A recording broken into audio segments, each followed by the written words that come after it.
बोल क्यों नहीं रही? मैं अगर एक कुत्ता भी पालूं तो वो भी 2 बार भौंकता है, लेकिन तुझ जैसा कर्ज पैदा करने वाला पालना तो अनाज बर्बाद करना है। तुम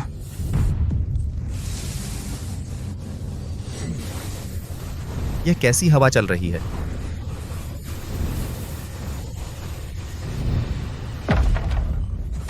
यह क्या हो रहा है?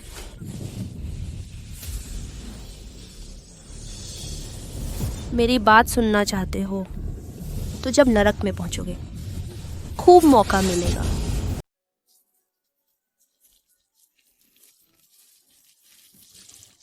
सोचो, मैं 10 यमराजों में से एक हूँ और अब एक ऐसे व्यक्ति के रूप में पुनर्जन्म लिया है जो गूंगा बुद्धू है। कल दोपहर तक, तब जाकर मेरी यमराज वाली शक्तियाँ वापस आएंगी।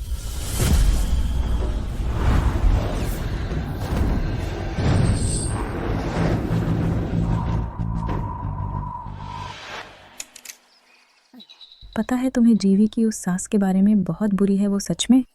बहू से नाराज़ है कि बेटा नहीं हुआ, बड़ा बेटा अभी गया ही है, उसकी सारी जायदाद छोटे को दे दी और उस माँ बेटी दोनों को पुराने घर में धकेल दिया। पिछले दिनों गांव के चौराहे पर बोली कि वो पुराना घर भी वापस ले लेगी। ये तो बहुत बुरा हुआ। हाँ ना, बिल्कुल सही कह रही हो। शांत रहो जियाओलिंग। चाहे कुछ भी हो जाए, माँ तुम्हारी हमेशा तुम्हारी रक्षा करेगी।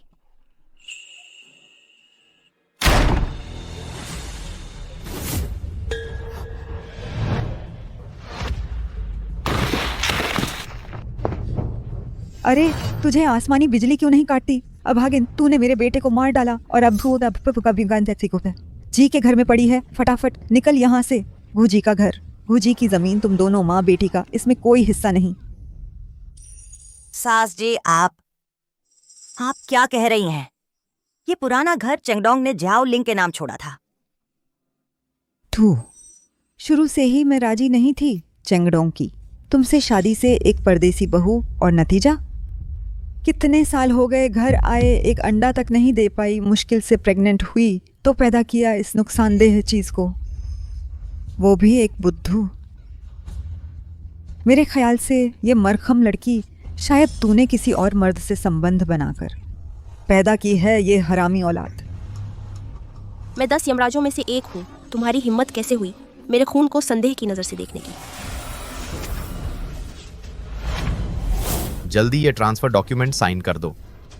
हमें जबरदस्ती न करवाओ।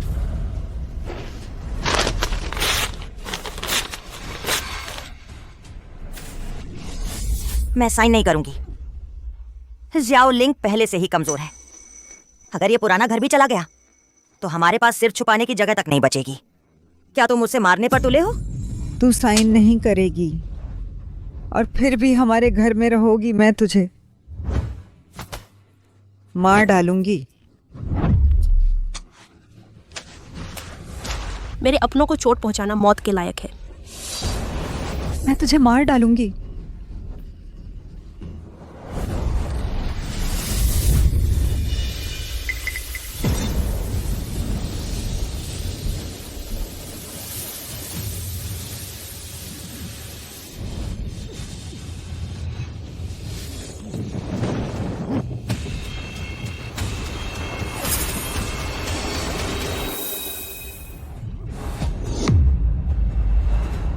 माँ तेरे कान के पास। ये बाल कैसे सफेद हो गए? दिन में ही भूतिया हवा चल रही है। मोगरा का पेड़ मुरझा गया। क्या हमने कोई पाप का काम किया है जिससे यमराज नाराज हो गए? बकवास। मेरे बाल सफेद इस अशुभ औरत ने परेशान करके किए हैं। यमराज का इससे क्या लेना देना? और सुनो, गांव में किसी मर्द के मरने पर उसके घर वाले बहू को रखते हैं क्या? बहू लाना वंश चलाने के लिए ही तो होता है। लेकिन तूने तो एक निकम्मी लड़की को जन्म दिया। लुओ झीवेई, तू ये मत सोच कि इस कागज को फाड़ देने से सब ठीक हो जाएगा। यह पुराना घर मेरे प्यारे पोते के लिए है। तुझे जाना ही पड़ेगा। चली जाओ। हम्फ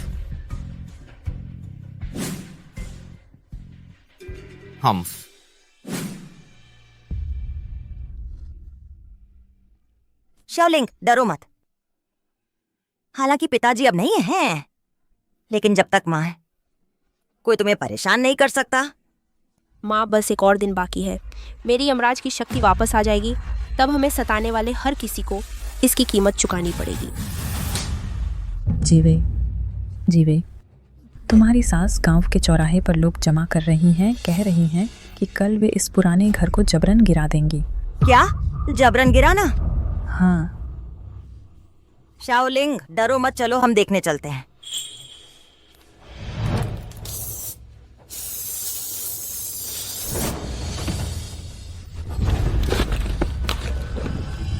लो जी भाई, हमारे दादा ने कहा है यह घर को परिवार का है।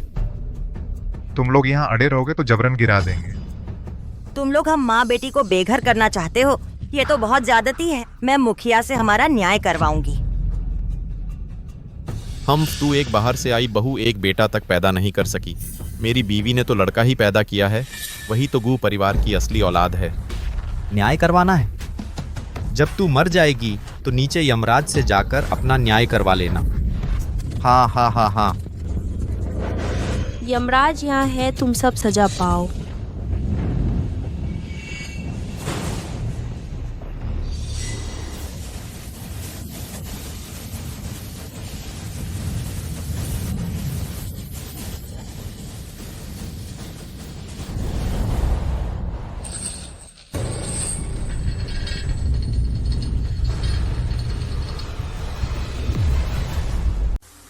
हे भगवान, इतने सारे पेड़ कैसे सूख गए? और यह सर्द हवा जो हड्डियों तक को दर्द दे रही है, मानो यमराज के रास्ते से आ रही हो। दादा, क्या सच में हमने इतने पाप किए हैं कि यमराज प्रकट हो गए? तुम झूठ बोल रहे हो। यमराज कहाँ से आ गए? शक्ति बस थोड़ी सी ही लौटी है, कल दोपहर तक इंतजार करना होगा, तब जाकर यमराज की शक्ति पर पूरा काबू मिलेगा।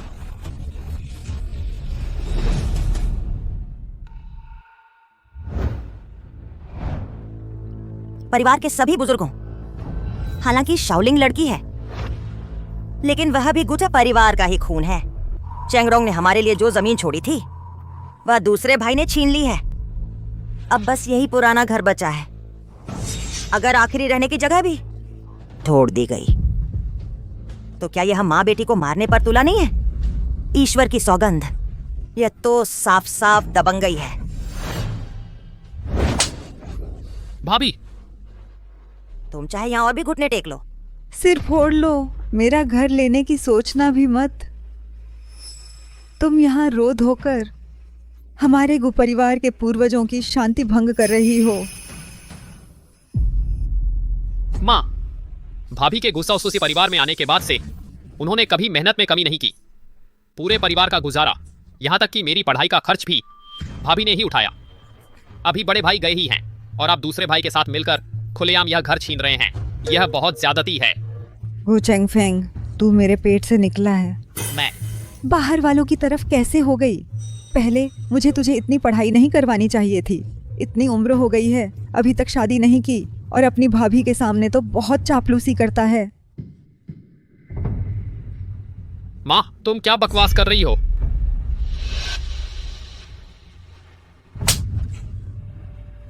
यह मत सोचना कि चेंगफेंग तुम्हारी बात कर रहा है तो यह पुराना घर तुम्हारा हो गया। देता है। माँ, यह क्या बवाल है? तू यह छोटा खरगोश, तूने अपनी दादी को धक्का देने की हिम्मत की? यह तो सीधा उल्टा कानून है। हाँ, ऐसा कैसे हो सकता है? ये तो बड़ा अनादर है। बहुत ही असम्मानजनक।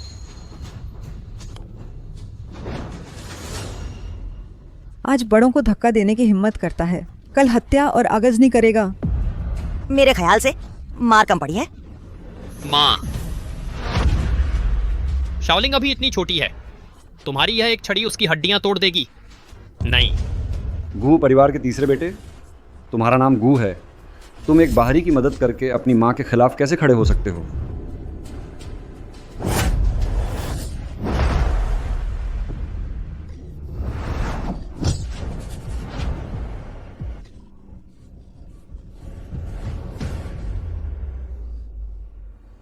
हम तुम लोग मुझे सताओ, मैं सह सकती हूँ, लेकिन अगर मेरी बेटी को हाथ लगाया तो मैं तुमसे जान की बाजी लगा दूंगी। तुम बस करो। लुओ जीवई, तुम एक औरत होकर इस तरह मौके बेमौके कुलदेवता के मंदिर में घुस आई हो और सास से बहस कर रही हो। क्या तुम्हारी नजरों में गु परिवार का कोई नियम कायदा ही नहीं है? माँ डरो मत, बस आखिरी 24 घंटे बाकी हैं। मेरी यमराज की शक्ति वापस आ जाएगी। कुलपति जी, गु चेंग्यू ने हमारी जमीन हड़प ली है, सास ने हमारा पुराना घर तुड़वा दिया। पूरे परिवार में कौन नहीं जानता, लेकिन आपने आंखें मूंद ली, बल्कि मुझे ही डांट रहे हैं। तू चुप रहो। अगर तुझमें काबिलियत होती लड़का पैदा करती। चेंगडोंग तो वंश कभी टूटता, बोझ पैदा कर दिया। एक आवाज़ तक नहीं निकाल पाती और रहने की हिम्मत करती है हमारे गु परिवार के घर में। मेरे ख्याल से तो सड़क पर भटकना ही ठीक है। जल्दी मर जाओ, जल्दी यमराज से मिलो। शोलिंग गूंगी नहीं है, उसे परेशान मत करो। गूंगी नहीं है तो फिर बोल क्यों नहीं रही? मैं अगर एक कुत्ता भी पालूं तो वो भी 2 बार भौंकता है, लेकिन तुझ जैसा कर्ज पैदा करने वाला पालना तो अनाज बर्बाद करना है। तुम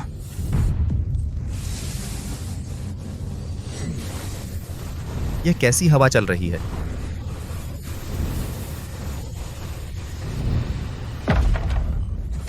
या क्या हो रहा है?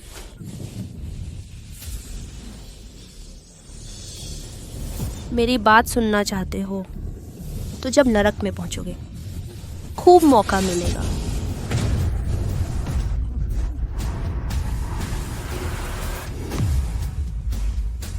बहुत मौके हैं। शाओलिंग, तुम बोलने लगी?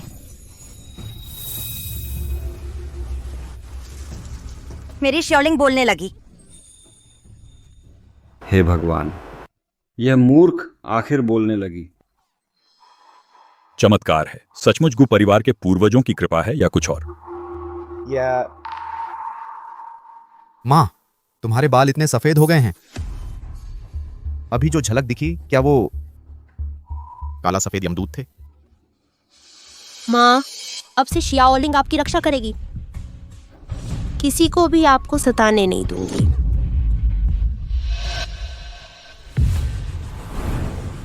मैं गु शियाओलिंग भले ही एक लड़की हूँ, लेकिन गु उपनाम तो रखती हूँ। यह घर मेरे पिता ने हम माँ बेटी के लिए छोड़ा था। चाहे मामला शहर तक पहुँच जाए, तुम लोग इसे छीन नहीं सकते। कुलपति जी, आप बार बार जी गोद परिवार की जी इज्जत की बात करते हैं, लेकिन परिवार के लोगों को एक विधवा को सताने देते हैं। इंसाफ कहाँ है? क्या यही सम्मान है गु परिवार के पूर्वजों के लिए? धृष्टता, गु शियाओलिंग, तुम्हारी मेरे सामने यह हिम्मत? चेंग्यू के घर तो बेटा पैदा हुआ है, वंशावली में नाम दर्ज है। जब तुम्हारी मां का निधन होगा तो उसके बेटे को ही अंतिम संस्कार करना होगा। तो क्या अब तुम्हारे घर से एक मकान लेने में क्या दिक्कत है? मेरी माँ के अपने बच्चे हैं, उसे किसी और की जरूरत नहीं अंतिम संस्कार के लिए। लेकिन मेरे पिता का छोड़ा यह घर कोई नहीं छीन सकता। तुम पर भरोसा? मेरा बेटा तो पूरे गांव का प्रतिभाशाली है। कॉलेज में दाखिला भी मिल गया और अभी मेडिकल की पढ़ाई कर रहा है। उसका भविष्य उज्जवल है। और तू यह मूर्ख 7 साल की उम्र में बोलना शुरू किया। तुझ में आगे चलकर क्या गुण होगा? मेरी काबिलियत कल दोपहर 12 बजे तुम देख लोगे, तब नरक लोक से। डरना मत। ओ ये बदमाश, तू मुझे डराने की हिम्मत करता है? मेरी बेटी को हाथ मत लगाना। एक बोझ, एक अशुभ। जुबान चलाने से क्या फायदा? सुन ले, मैंने पहले ही चेंग्यू के साथ कंस्ट्रक्शन टीम से बात कर ली है। कल ही लोगों को लेकर आऊंगी, उस पुराने घर को गिरा दूंगी। साल बीतते ही मैं अपने प्यारे पोते के लिए बनवाऊंगी एक शानदार कोठी। तुम लोग मानो या ना मानो, इससे कोई फर्क नहीं पड़ता। मुखिया जी, यह पुराना घर चेंगडोंग ने हमारे लिए छोड़ा था। हमारी एकमात्र शरण स्थली है। साकवा सत्ता साता। अरे जीवी, अरे दोष दो तो बस इस बात का कि तूने ये लड़की पैदा की। चेंग्यू पुराने घर की मरम्मत कर रहा है, पैसा भी लगा रहा है, मेहनत भी। वह भी कुछ हद तक गुल परिवार के लिए योगदान दे रहा है। तुम्हें यहां बेवजह का हंगामा नहीं करना चाहिए। क्या बढ़िया मरम्मत है, क्या बढ़िया योगदान है। ये तो साफ है कि वे चाहते हैं हम माँ बेटी को मार डालें। आप मुखिया होकर न्याय नहीं कर रहे, बल्कि उनका साथ दे रहे हैं। क्या यही न्याय है?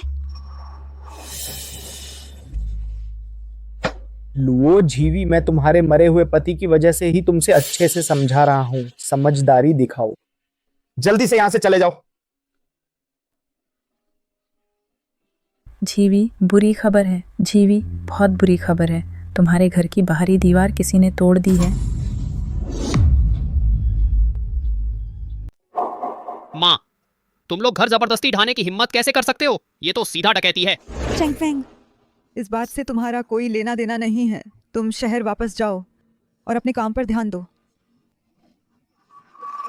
सासू माँ, मैं आपसे विनती करती हूँ।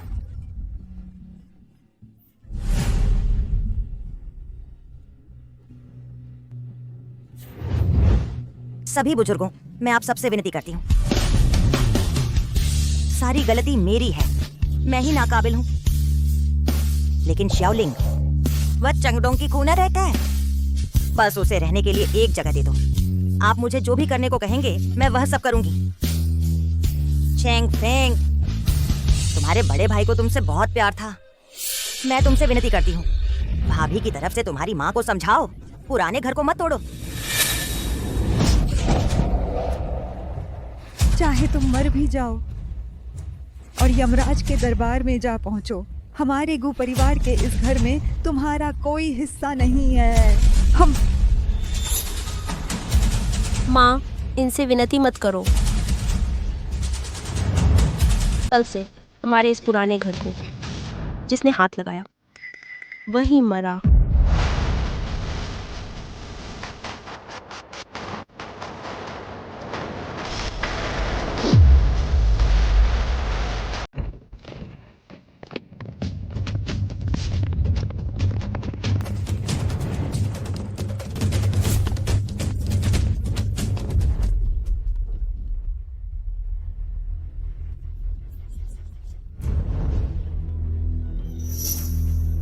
लुओ झीवे, आज तुम्हारी बात सुनने वाला कोई नहीं है।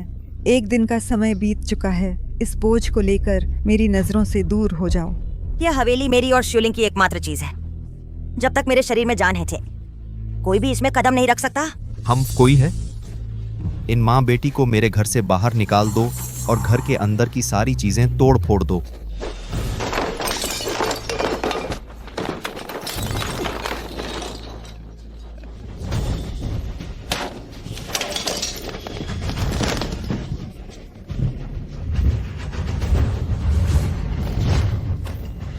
शाओलिंग, भाग जा।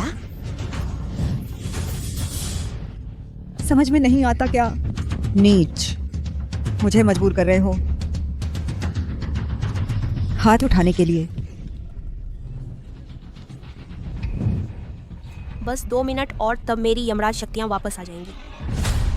नालायक, तुमने कहा था ना कि जो भी इस पुरानी हवेली को हाथ लगाएगा उसकी मौत हो जाएगी। तो मुझे मारकर दिखाओ, सुन लो। चाहे तुम सचमुच के यमराज ही क्यों ना हो, लेकिन हमारे घोष परिवार में तुम्हें भी दबकर रहना होगा। मैं ही असली जिंदा यमराज हूं जो तुम्हारी जान के मालिक है। कुचेंग्यू, तुम्हारे इस व्यवहार का बुरा अंजाम होगा।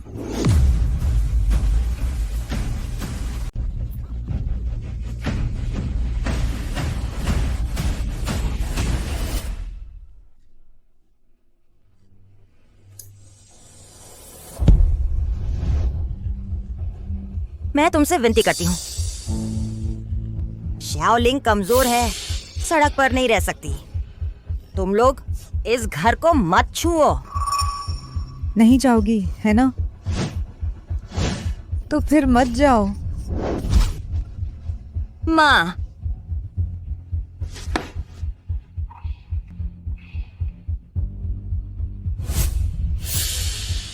शाओलिंग का कोई घर नहीं रहेगा। हम यह अभागिन बड़ी जिद्दी निकली। माँ बनने पर मजबूती आ जाती है। अच्छा, पहले तुझे खत्म करती हूँ। फिर उस नाकाम बेटी का निपटारा करूंगी। शाओलिंग, आगे का रास्ता। माँ तेरे साथ नहीं चल पाएगी। शाओलिंग, अच्छी बच्ची बनना। दिन तो सरल था, चाहे कुछ भी हो जाए, मम्मी हमेशा तेरी रक्षा करेगी।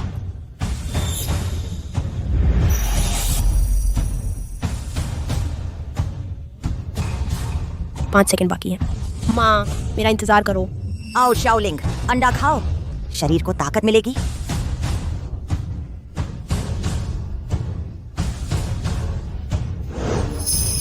शाओलिंग, अच्छी बच्ची, माँ ने खा लिया है, मुझे भूख नहीं है। हाँ, तू खा। माँ चाहती है कि तू आगे बस स्वस्थ और खुश रहे। 3 2 1। माँ,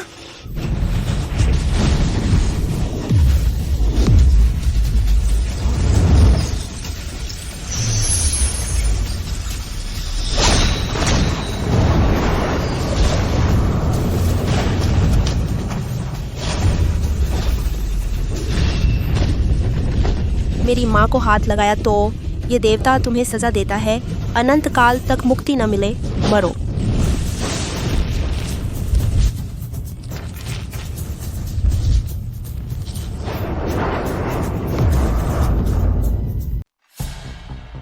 माँ, सब ठीक है,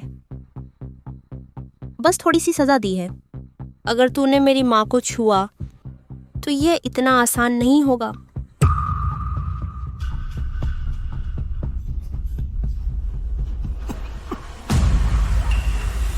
गु दादी, गु दूसरे दादा, आप लोग अचानक ही ऐसे कैसे हो गए? मानो जैसे यमराज ने उम्र वापस ले ली हो। कहते हैं यमराज उम्र के मालिक हैं। शायद बूढ़े परिवार ने बहुत पाप किए हैं, यमराज प्रकट हुए। नहीं हो सकता, यह जरूर कोई भ्रम है। तोड़ना जारी रखो। हमारे पास बस यही घर बचा है। मैं तुमसे विनती करती हूँ, हमें छोड़ दो। यह तुम्हारी मर्जी पर नहीं है। आगे बढ़ो। तुम लोग डर क्यों रहे हो? यह बेकार की चीज, बस 1 सालों से पागल रही नीच लड़की है। इस दुनिया में भूत प्रेत कुछ नहीं होते। अगर वह यमराज होती तो पहले ही प्रकट हो जाती। अब तक इंतजार क्यों करती? हाँ, सही कहा, वह इतने सालों से पागल है। शायद उसे कोई मानसिक बीमारी है। बकवास कर रही है, यह सब भ्रम है। तुम लिंग को छू भी नहीं सकते। चेंग्यू,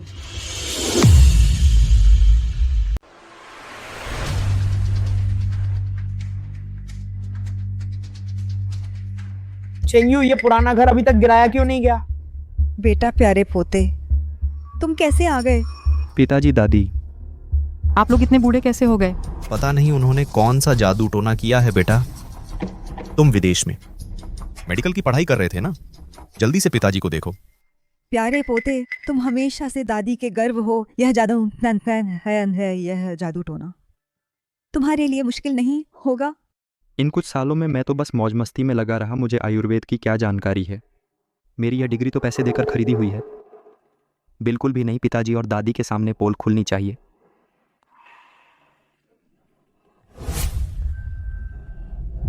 पिताजी, आपको तो शायद जहर दिया गया है। हाँ बिल्कुल, जहर ही है।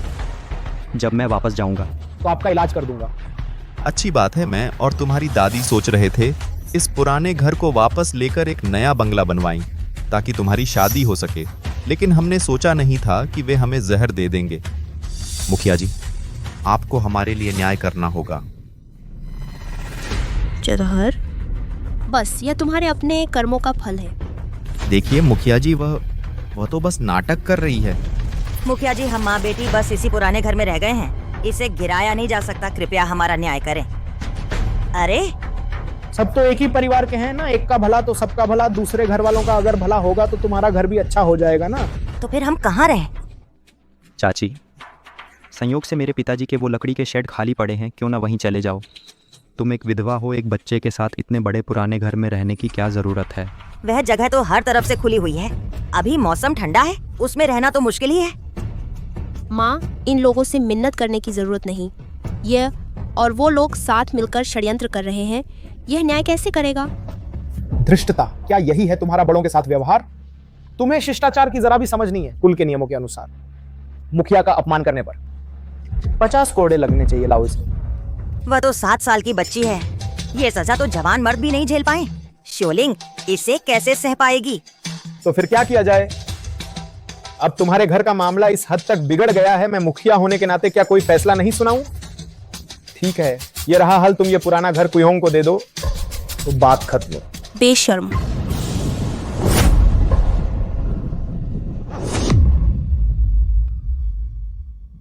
मेरी माँ से माफी मांगो। इसके बाद फिर कभी हमारी शांति भंग नहीं करना, वरना आज की बात इतनी आसानी से नहीं निपटेंगे। क्या सच में वो यमराज है? डर कैसा? ये पुराना घर अशुभ है, इसे गिरा दो। ये जगह तभी शुद्ध होगी। आधा हुआ है। तो फिर उनकी चाल को ही आगे बढ़ाते हैं। इस तरह जमीन भी मिल जाएगी। जुरोंग, तुम बाहर दुनिया देख कर आए हो, तुम ही कोई उपाय सोचो। ये समस्या कैसे सुलझेगी?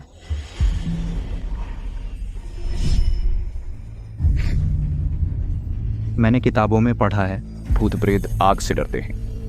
आप इस पुराने घर को जला दीजिए तो बुरी आत्माएं भाग जाएंगी।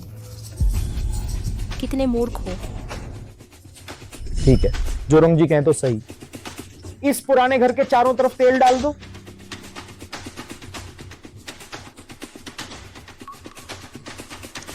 नहीं जलाना, तुम इसे नहीं जला सकते।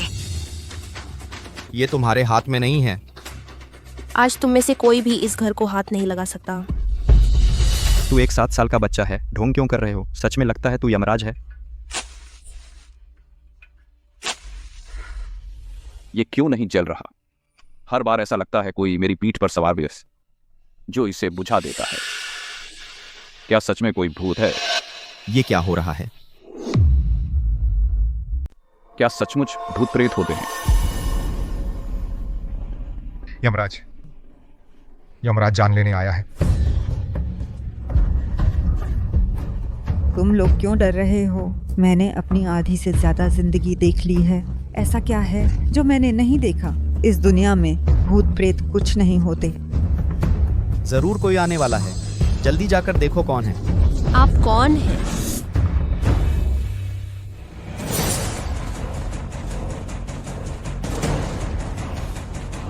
यह तो दक्षिण नरेश, आपकी यहाँ पधारने की खबर नहीं। स्वागत में कोई कमी रह गई हो तो क्षमा करें। दक्षिण नरेश को प्रणाम। दक्षिण नरेश को प्रणाम। कोई जरूरत नहीं। हमें पता नहीं था कि दक्षिण नरेश पधार रहे हैं। सचमुच स्वागत में चूक हो गई। कोई बात नहीं, मैं आज यहाँ तुम्हारे परिवार के मामलों के लिए नहीं आया हूँ, बल्कि एक विनती लेकर आया हूँ। दक्षिण नरेश पूरे राजपुर के मालिक हैं। एक हुक्म से किसी भी खानदान को मिटा सकते हैं या किसी आम आदमी को रातों रात बादशाह बना सकते हैं। वह खुद हमारे दरवाजे पर आए हैं। लगता है मांग बहुत बड़ी होगी। मुझे बुढ़ापे में बेटी की प्राप्ति हुई। मेरी बेटी शू लोलो 18 साल की है। पता नहीं उसे एक अजीब बीमारी कैसे हो गई। मैंने हर बड़े डॉक्टर को दिखाया, लेकिन बीमारी का पता नहीं चला। सुना है कु परिवार में कोई महान व्यक्ति हैं जो भाग्य भी बदल सकते हैं, इसलिए इलाज के लिए खुद आया हूँ। अगर मेरी बेटी ठीक हो जाए तो मैं दक्षिण नरेश तुम्हारे कुपरिवार का एहसानमंद रहूंगा। आगे चलकर कोई भी मांग हो बेझिझक कहना। लेकिन अगर ठीक नहीं हुई तो यह शख्स मंशा लेकर आया है। अगर मेरा बेटा दक्षिण नरेश का एहसान ले सके तो सिर्फ यह पुराना घर ही नहीं बल्कि ऐशो आराम भी कभी खत्म नहीं होंगे।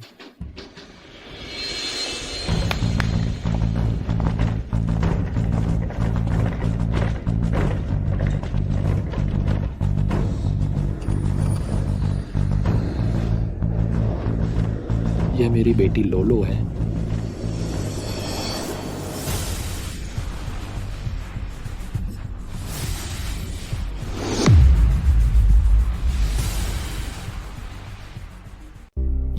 यह दक्षिण नरेश की बेटी। 18 साल की नहीं है, कैसे इतनी बूढ़ी कैसे हो गई? पता नहीं दक्षिण नरेश। किसे ढूंढ रहे हैं? कौन से महारथी? यह युवा मित्र। वाह, दक्षिण नरेश। क्या आपको गलती नहीं हुई? वो तो बस एक 7 साल की बच्ची है, वह चिकित्सा का क्या जानेगी।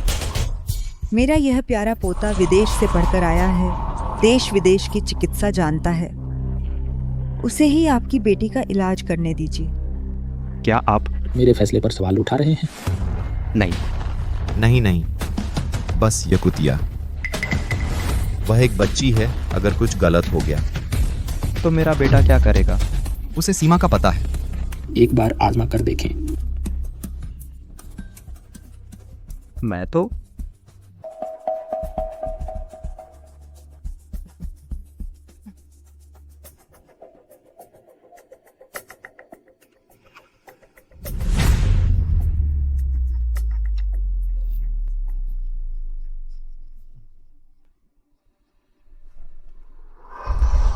कैसा इलाज हो सकता है? आप कम से कम बीमारी का कारण तो बताइए। यह दक्षिण नरेश आपकी बेटी वह तो क्या हो गया? वह उसकी नब्ज बिल्कुल नहीं चल रही, वह तो मर चुकी है। बकवास। मेरी बेटी अभी जिंदा है। आज सुबह उसने आधा कटोरी दलिया भी खाया था। अगर वो मर चुकी होती तो खा कैसे सकती थी? नकली डॉक्टर। सुन लो तुम सब, आज अगर मेरी बेटी को बचा नहीं पाए तो तुम्हारा पूरा गु परिवार उसके साथ दफन हो जाएगा, एक भी नहीं बचेगा। उस पर बुरी आत्मा का साया है। ये तो किसी ने उसकी किस्मत बदल दी है।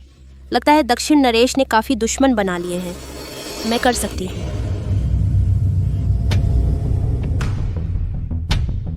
तुम्हें यकीन है कि ठीक कर सकती हो?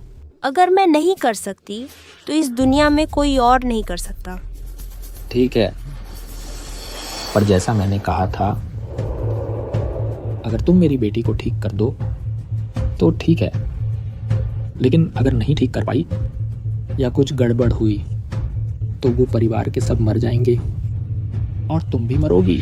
अरे निकम्मी, तुझे कुछ आता है भी? अगर तूने हमारे परिवार को मुसीबत में डाला तो तुझे भी दफन कर दूंगी। मैं ये बूढ़ी औरत मरकर भी तुझसे बदला लेगी। पूछना चाहूंगी दक्षिण नरेश, क्या आपकी बेटी ने कभी एक बूढ़ी औरत की जान बचाई थी? ये बात सिर्फ मैं और लोलो जानते हैं। उसे ये कैसे पता चला?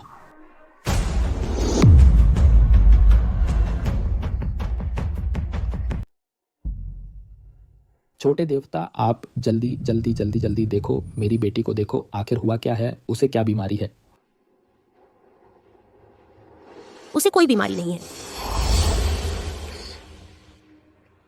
बीमारी नहीं तो मेरी बेटी ऐसी कैसी दिख रही है? मैं दक्षिण नरेश हूँ, हर जगह घूमा हूँ। ऐसा क्या नज़ारा है जो मैंने नहीं देखा? तू एक नादान लड़की है। तू मुझे धोखा देने की हिम्मत करती है। तू मौत को बुला रहा है। शाओलिंग, क्या तुम सच में ठीक कर सकती हो? ताकत का दुरुपयोग। तुम पर बहुत सारी इंसानों की जाने लिए, तुम्हारी बेटी को यह मुसीबत सब तुम्हारी वजह से आई है। खुशकिस्मती से तुम्हारी बेटी की मौत नहीं लिखी थी, मुझसे मिल गई।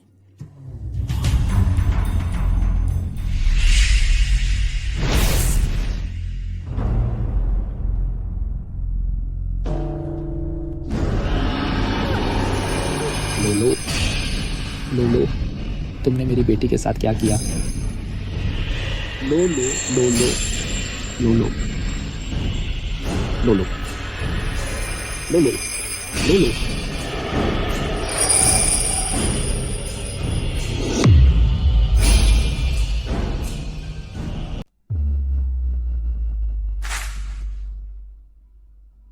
पापा।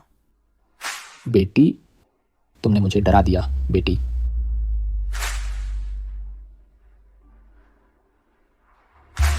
लुओ।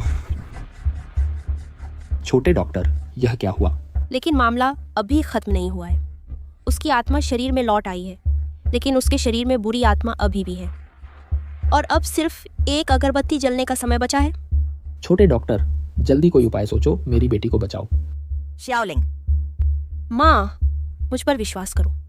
प्यारे पोते, यह निकम्मी बस दिखावा कर रही है, उसमें कोई असली काबिलियत नहीं है। दादी के दिल में तो मेरा प्यारा पोता सबसे बेहतर है। मूर्ख।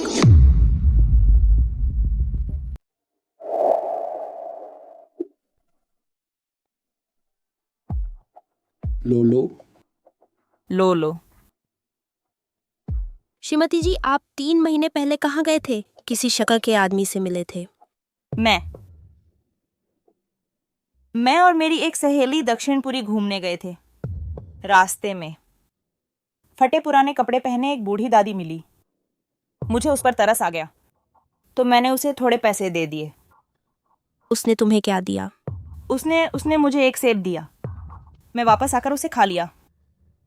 तब कुछ भी गलत नहीं लगा, लेकिन फिर मेरी पहले वाली बूढ़ी सूरत उस बूढ़ी दादी जैसी दिखने लगी। प्रेत का शरीर ग्रहण। जो सेब तुमने खाया था वही समस्या है। छोटे डॉक्टर, अब क्या करें? बस मेरी बेटी ठीक हो जाए। आप जो चाहें मैं वही दूंगा। एक कटोरी पानी ले आओ।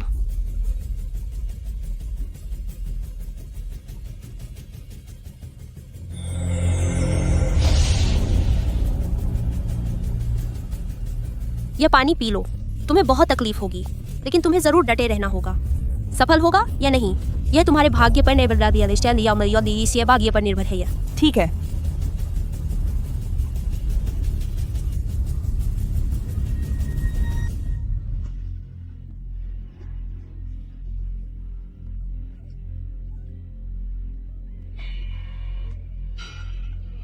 लुओ, मुझे बचाओ। छोटे डॉक्टर, मेरी बेटी को बचाओ।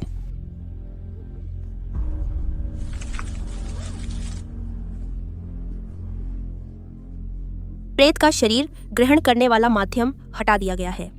3 दिनों में तुम्हारा शरीर धीरे धीरे ठीक हो जाएगा। लेकिन क्या? दक्षिण नरेश, आपकी बेटी को यह संकट आपके ही कर्मों का फल है। आप एक क्षेत्र के शासक तो हैं, लेकिन जिद्दी और अहंकारी हैं, काम जल्दबाजी में करते हैं। आप पर बहुत हत्याओं का पाप है, इसीलिए इसका फल आपकी संतान को भुगतना पड़ रहा है।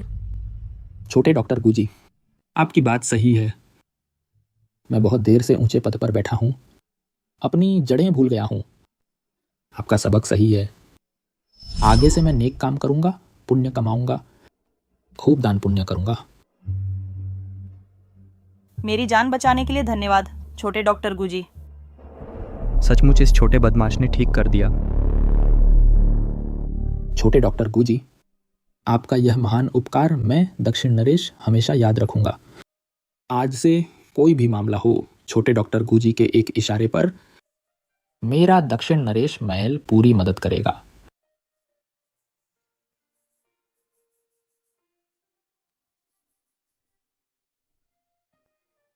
हाँ, लो, चलो हम चलते हैं।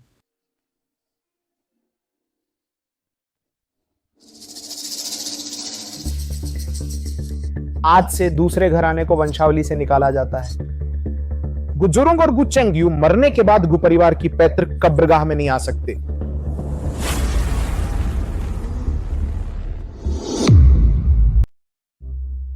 कुलपति जी, चेंगियू ने मुझे एक अच्छा पोता दिया है, उसे वंशावली से कैसे निकाल सकते हैं? नहीं कुलपति जी, ऐसा मत कीजिए।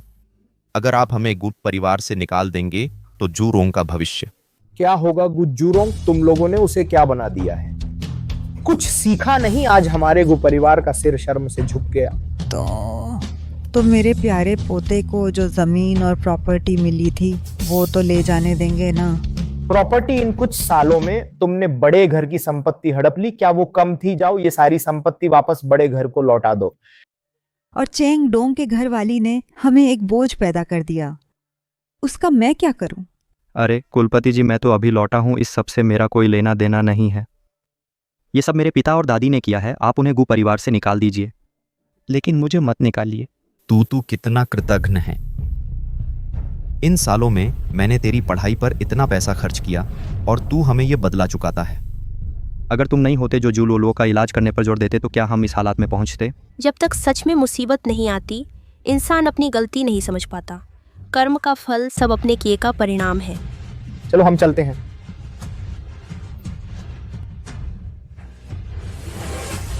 माँ, अब से परिवार में कोई तुम्हें परेशान नहीं करेगा। स्वामी, क्या तुम आसमान से ये सब देख रहे हो? तुम्हारी बेटी ने नाम रोशन किया है, अब वो माँ की रक्षा कर सकती है।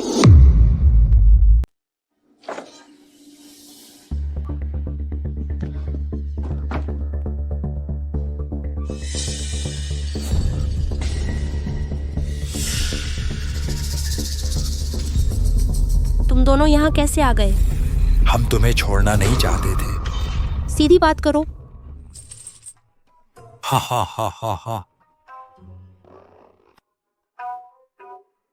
बॉस, हम सच में तुम्हें छोड़ना नहीं चाहते। तुम जाने के बाद मैं चाय भी नहीं पी पाया, खाना भी नहीं खा पाया। देखो मैं कितना पतला हो गया हूं। बॉस, तुम छोटी लड़की कैसे बन गई? थोड़ा भोला भाला सा लग रहा है। प्यारा सा है। हाँ, काफी प्यारा है। चेहरे पर मांस ही नहीं है। मानते हो मैं तुम्हें भोला भाला बना दूं? बॉस, हमें अपने साथ रहने दो ना। आत्मा लाने का काम बैल घोड़े वालों को दे दो। हम दोनों यमलोक में बैठे बैठे बोर हो रहे हैं। हाँ बॉस, हमें अपने साथ रहने दो। कम से कम आप हमसे कुछ काम तो करवा सकती हैं। आसपास कोई हो जो दौड़ धूप करे तो काम आसान हो जाता है। ओके सी, ठीक ही हुआ, लेकिन याद रखना, इंसानों के सामने प्रकट नहीं होना। आमतौर पर बाहर कम निकलना। बाहर कहना कि तुम मेरे निजी सुरक्षा गार्ड हो। जी,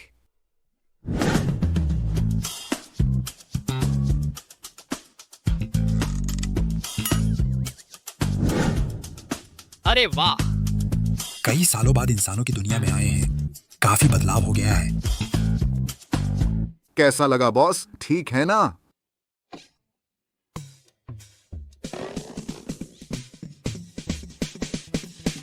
इंसानों की दुनिया में जीव निकालकर डराना मना है। अंदर कर लो।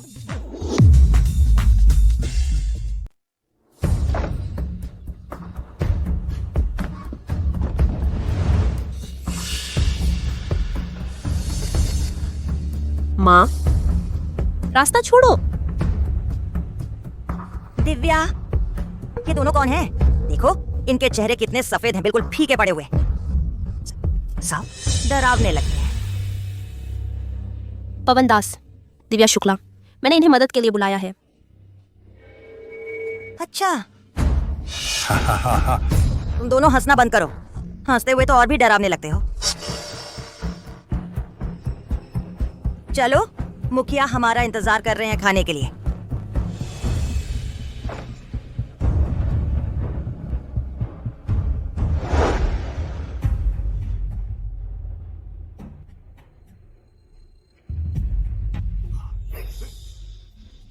दिव्या, ये दोनों सज्जन कौन है? मैंने जो 2 मजदूर बुलाए हैं। अरे, शाओलिंग की नजर ही कुछ और है। बुलाए हुए मजदूर भी इतने खास हैं। हा हा हा हा। अरे जीवी, शाओलिंग, तुम लोग ऊपर बैठो। आओ आओ आओ आओ।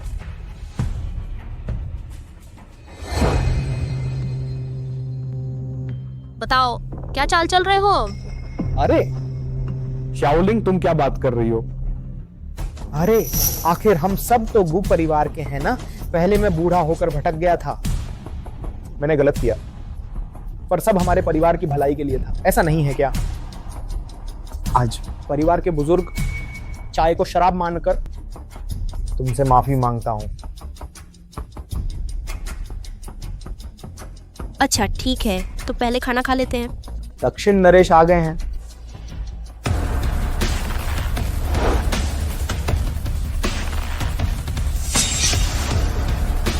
छोटी गु हकीम, मैं इस बार खास तुम्हें बुलाने आया हूँ।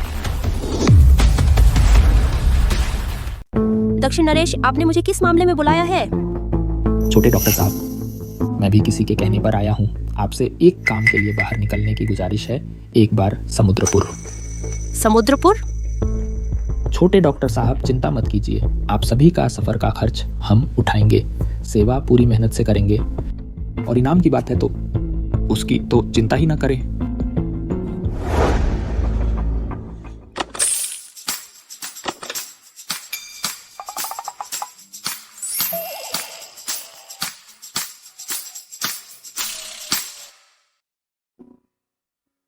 माँ, मैं हल्के सामान के साथ जा रही हूँ, ज्यादा कपड़े लेने की जरूरत नहीं। यह समुद्रपुर राजपुर जैसा नहीं है। इस मौसम में बारिश का समय होता है। तुम्हारे लिए गर्म कपड़े ज्यादा रखने चाहिए।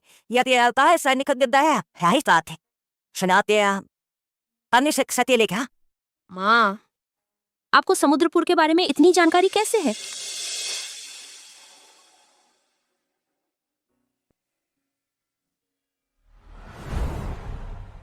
दरअसल तुम्हारे नाना समुद्रपुर के रहने वाले थे। माँ ने उस समय तुम्हारे पिता के साथ रहने के लिए अपने मायके वालों से नाता तोड़ लिया। कई सालों से कोई संपर्क नहीं रहा। माँ, इस मौके का फायदा उठाएं, आप भी मेरे साथ चलें। सच? सच में? कहीं मैं बोझ तो नहीं बनूंगी? मैडम चिंता ना करें, हम दोनों भाई पूरे सफर में सुरक्षा देंगे। और देखिए ना, सफर का खर्च मालिक उठाएगा। मैडम, आपको इसकी चिंता करने की जरूरत नहीं। मैंने कब कहा था कि तुम्हें साथ ले जाऊंगी?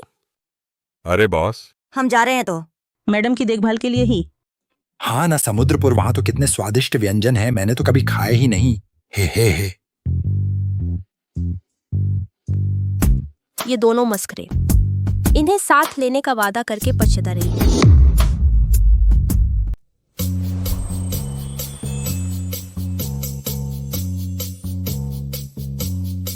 समुद्रपुर तो है ही देश का नंबर 1 शहर।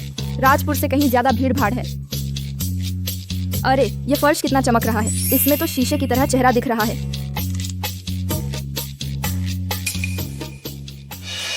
ये देखो कहां से आ गए ये गंवार। तुम लोग अपॉइंटमेंट है क्या? हमें दक्षिण नरेश ने बुलाया है। अपॉइंटमेंट की क्या जरूरत है?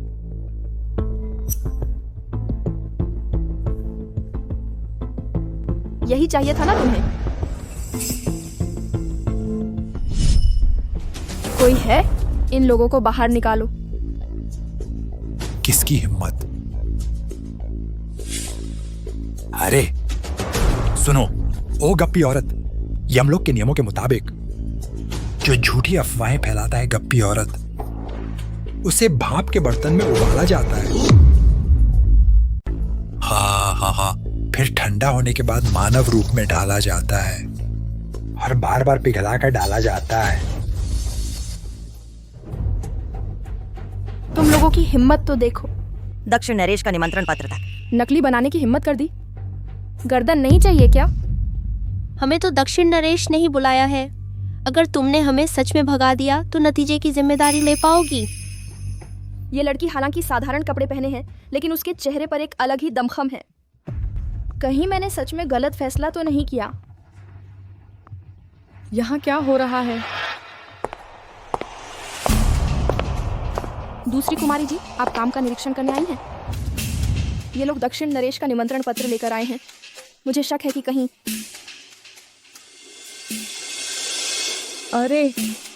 अरे ये तो लुओ जीवेई।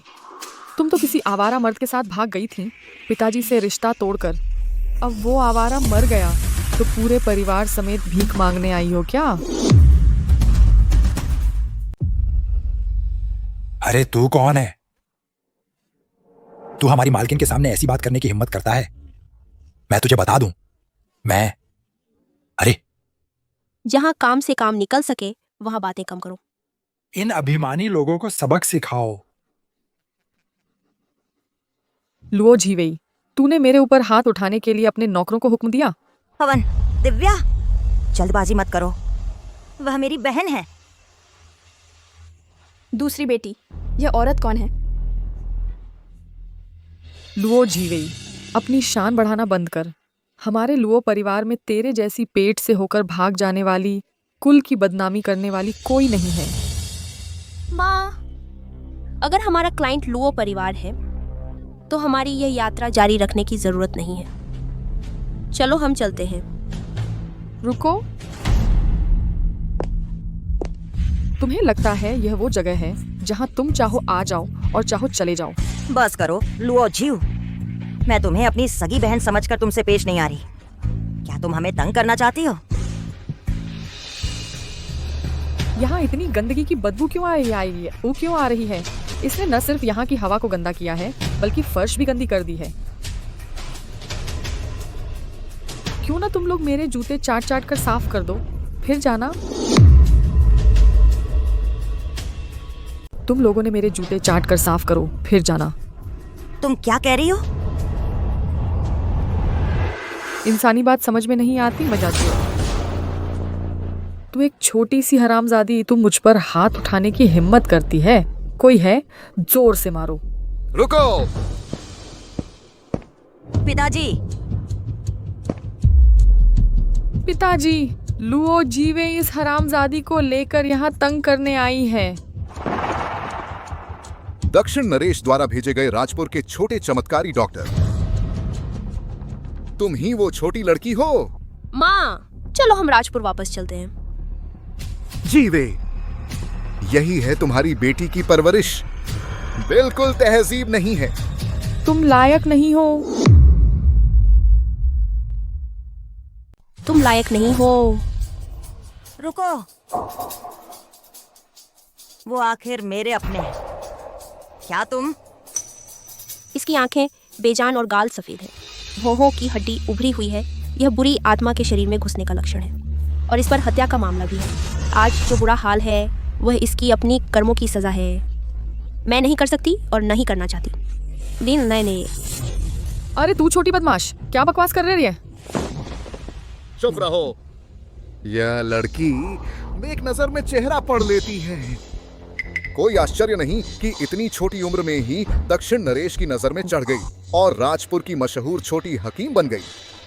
छोटी, जब लौट आई हो तो पहले घर चलो। अपनी माँ को एक अगरबत्ती चढ़ाओ। ओ दया, काला का तू तो।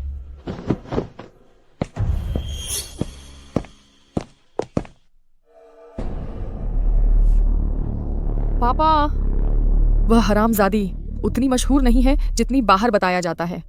मेरे ख्याल से बस एक मुफ्तखोर ठग है। छोटी, जल्दी से बच्चे को लेकर अंदर आओ। छोटी, जल्दी से नाना जी को प्रणाम करो। बेटी, जब हम एक परिवार हैं तो औपचारिक बातें नहीं करेंगे और सौत इत्तदा तो आसानी से बीते।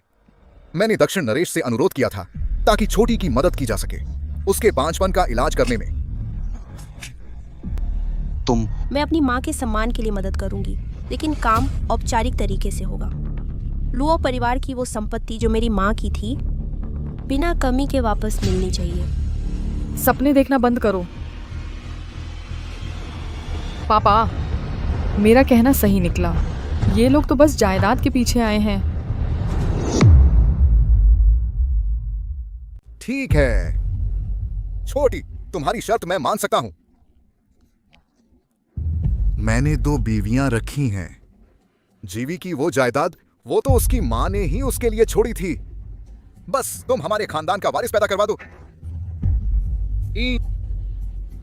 पिताजी, मैं पहले से ही प्रेग्नेंट हूँ। क्या? तुम्हें कब से पता है? सुमित मिश्रा को पता है? सुमित मिश्रा वो उल्टा बहू, उसे क्यों बताना? ये बच्चा सिर्फ मेरा है। लुओ जीवी, तेरी सारी चाल बेकार हो गई। अब तुरंत मेरी नजरों से दूर हो जा। चिंजबिया, तुम्हारे पेट में भूत का बच्चा है, पैदा नहीं होगा। चुप रह। तू बाप के बिना पैदा हुई हरामजादी। तू मेरे बेटे को बद्दुआ देने की हिम्मत करती है। छोटी का मतलब वो नहीं था। मैंने गलत नहीं देखा। लुओ झियो, तुम लगातार 3 साल से प्रेग्नेंट हो रही हो, लेकिन हर बार उसी दिन मिसकैरेज हो जाता है। ये बच्चा भी नहीं बचेगा। इसके पीछे जो पाप और कर्ज है वो तुम मुझसे बेहतर जानती हो। जीव का मामला हमारे परिवार का निजी मामला है। इस बच्चे को ये सब कैसे पता चला? तू ये हरामजादी, क्या बकवास कर रही है? पिताजी, मुझे तबीयत ठीक नहीं लग रही, मैं पहले चली।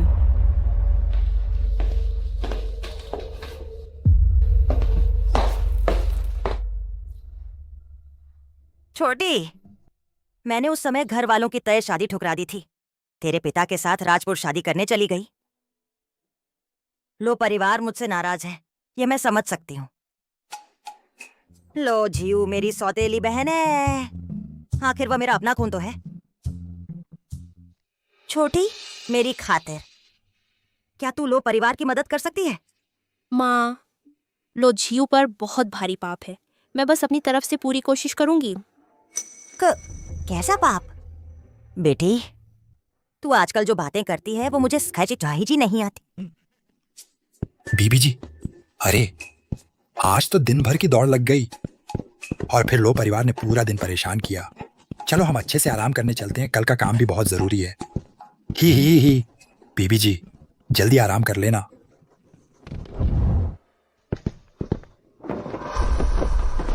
बॉस, यह लो परिवार का मामला आप कैसे सुलझाने वाले हैं? यमलोक के नियम के मुताबिक जीवित आत्मा का वध किया जाए, मरने के बाद कटारों के पहाड़ नर्क में भेजा जाए। तो कुछ का नीचा था। बॉस, यानी कि मेरे दांत घिसने के लिए फिर कुछ मिलेगा?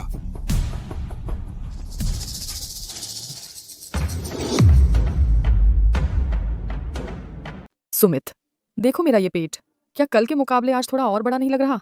ली बंशियन की दवा सचमुच काम कर रही है। जल्दी आओ, छूकर तो देखो। बीबी जी, आप पहले ये दिमाग शांत करने वाली चाय पी लीजिए, फिर नीचे जाकर खाना खा लीजिए। निकम्मा, बेकार आदमी, हमेशा मुर्दे जैसा चेहरा बनाए रहता है। दिन भर मुंह लटकाए क्यों रहता है? सुमित मिश्रा, हमारी शादी को 3 साल हो गए, मुश्किल से तो बच्चा हो रहा है। तुम्हें इसकी कोई परवाह ही नहीं है, न है? क्या तुम्हारे दिल से अभी भी वो साली नहीं उतरी? वो इंसान तो मर चुकी है, तुम क्यों अभी भी पुरानी बातें पकड़े बैठी हो? तुम अरे बहन, मेरी प्यारी बहन, इतनी रात गए, इतना गुस्सा क्यों है?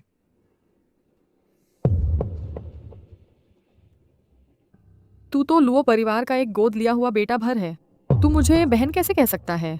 छोटी बहन, तू ऐसा बोलकर हमारे रिश्ते में दूरी ला रही है।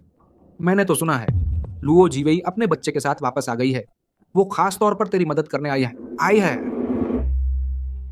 तुम्हारी यहाँ कोई जरूरत नहीं है, नीचे जाओ।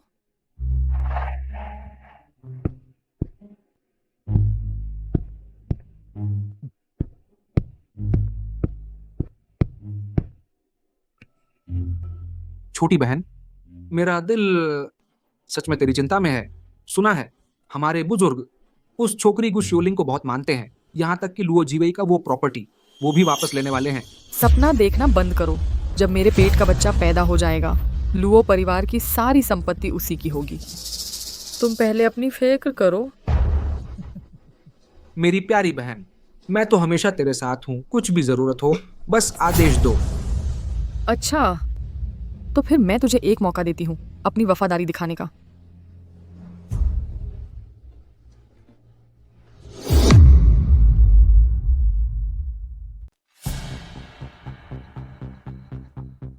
वह सोने और जेड से जरा चाय का सेट मैंने उसे खास तौर पर विदेश से लाकर पिताजी को भेंट किया था। वह अचानक गायब कैसे हो गया? कहीं ऐसा तो नहीं कि तुम नौकरों में से किसी ने कोई गड़बड़ी की है और कुछ गलत सोचा है? क्या हुआ है यहाँ?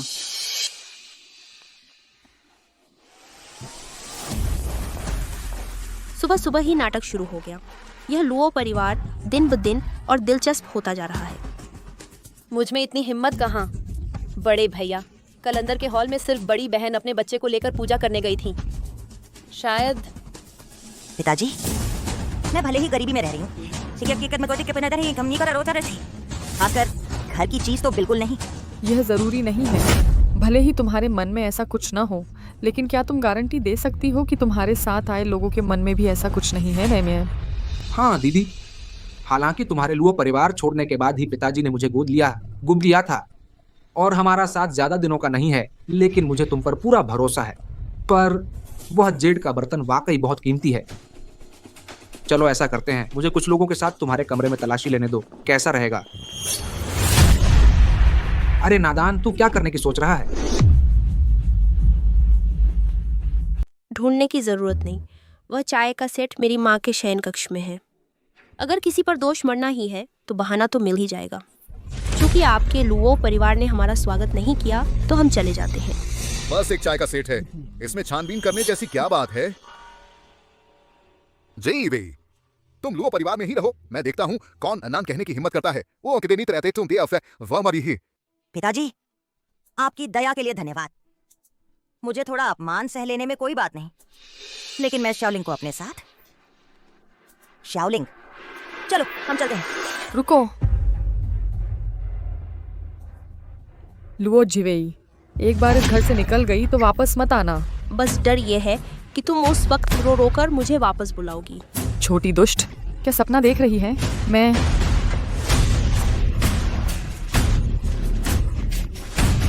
दूसरी बहन, जल्दी डॉक्टर को बुलाओ। देर हो चुकी है, उस भूत भ्रूण में अब आत्मा आ चुकी है।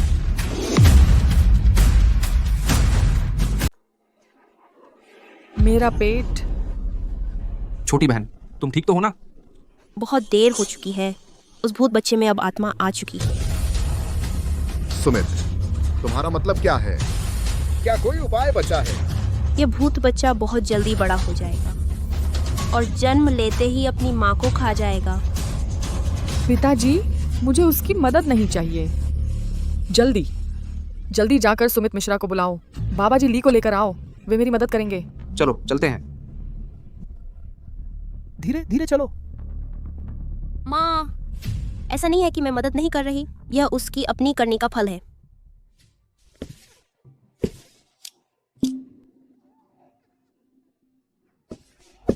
सुमित, क्या वह बाबा जी ली सच में जायू और बच्चे को बचा पाएंगे? चिंता मत करो, जायू के गर्भवती होने के बाद से हमेशा बाबा जी ली ने ही उसकी देखभाल की है। इस बार भी सब ठीक हो जाएगा।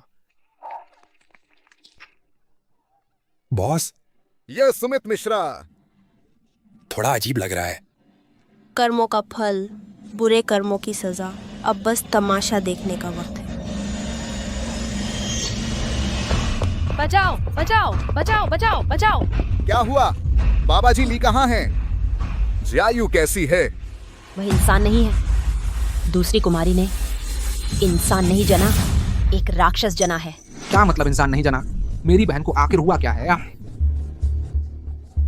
मुझे अंदर जाने दो।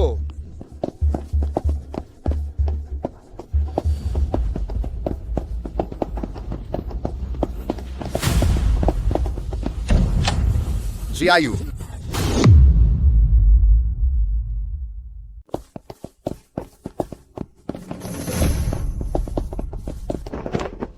जियू, तुम्हें क्या हुआ? वो ली बानशियन जी कहाँ हैं? उसने मेरा बच्चा ले लिया है। बॉस, जाओ मजे करो। जी। पापा, बचाओ, मुझे बचाओ, मैं मरना नहीं चाहती। यह सब क्या हो रहा है? शियाओलिंग, शियाओलिंग, मेरी इस बूढ़ी उम्र का ख्याल करके मैं तुमसे विनती करता हूं, जीव को बचा लो। उसे जो मिला वह उसके कर्मों का फल है। मैं बस यही दुआ कर सकती हूँ कि उसे जल्दी नया जन्म मिले। रही बात वजह की, तो जाओ लुओ झियू के पति से पूछो।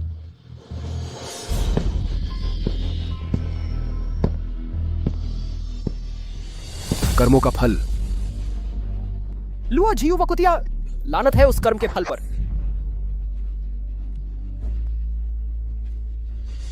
प्रिया गुप्ता, मैंने आखिरकार तुम्हारा बदला ले लिया। अच्छा, तुम हो जिसने जीव को फंसाया। मैं तुमसे बदला लूंगा। बदला? बदला लेना है तो लुओ झियू को मुझसे बदला लेना चाहिए। उसने कहा कि मुझे देखते ही उसे प्यार हो गया, जबकि उसे पता था कि मेरी मंगेतर है। फिर भी उसने हमें जबरदस्ती अलग कर दिया। एक कार एक्सीडेंट करवाकर प्रिया गुप्ता को मार डाला। मरने वाली तो वही थी।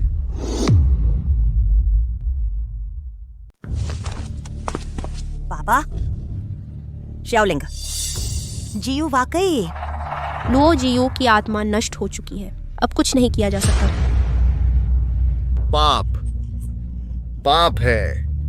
ये मामला अभी खत्म नहीं हुआ है। तुमने उस ढोंगी साधु के साथ मिलकर माँ के शरीर का इस्तेमाल करके दुष्ट शक्तियां इकट्ठा की, एक भूतिया भ्रूण पाला। कभी इसके नतीजों के बारे में सोचा?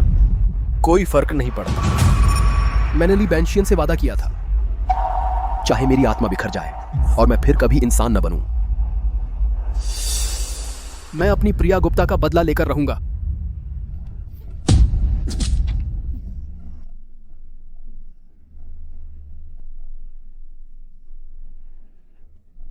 प्रिया गुप्ता, मैं भी अब तुम्हारे पास आ रहा हूं।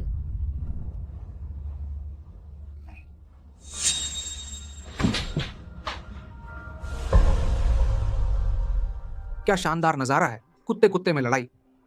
लुओ जी यू का तो खात्मा हो गया, अब बस तुम मां बेटी बच्ची हो।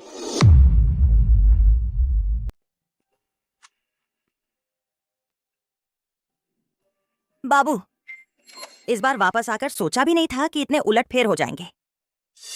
ज्ञानी के अंतिम संस्कार के बाद हम राजपुर वापस जाने वाले हैं।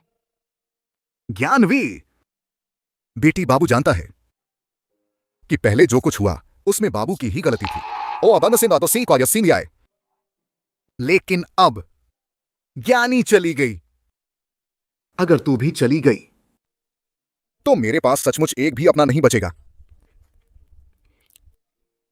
पर बाबू, आप लो हंगतियान आखिर गोद लिया हुआ बेटा है।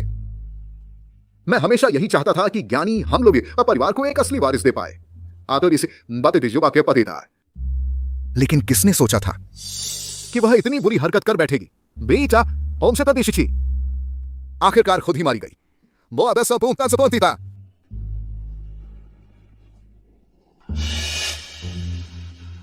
मैंने फैसला कर लिया है,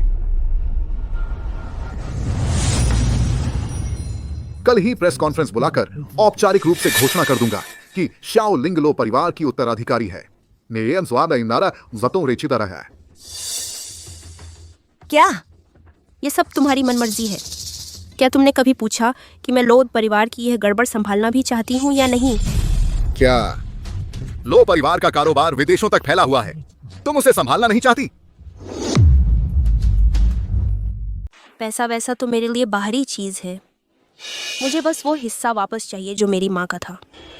तुम ऐसा कहती हो तो इस बूढ़े को सच में तारीफ करनी पड़ रही है।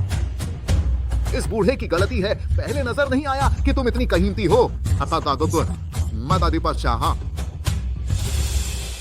वारिस की बात अभी के लिए टाल देते हैं, लेकिन शाओलिंग के शरीर में तो लुओ परिवार का खून है ही। परिवार में वापसी की बात तो कर ही सकते हैं ना? वो तो बिल्कुल ठीक है। बड़े भैया,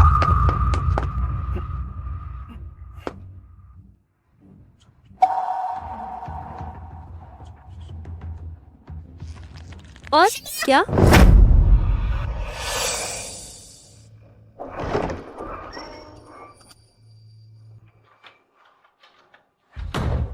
लुओ साहब, ली बनशन, आखिरकार तुम आ ही गए। ऐसी बातें मत बनाओ। कल मैं बस बचा लुओ घर से जिंदा निकलकर।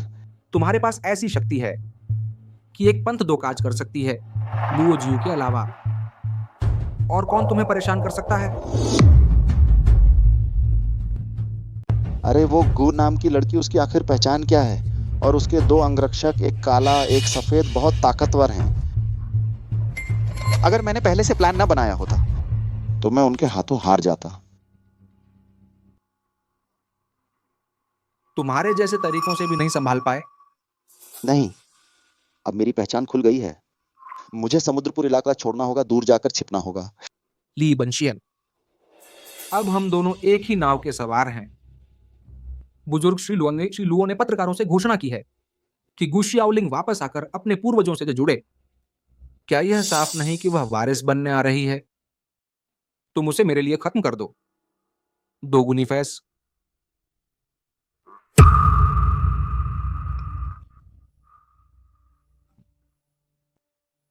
आखिरी बार क्योंकि उस लड़की पर सीधा कुछ कर पाना मुश्किल है, तो हम उसके सबसे करीबी इंसान को निशाना बनाएंगे।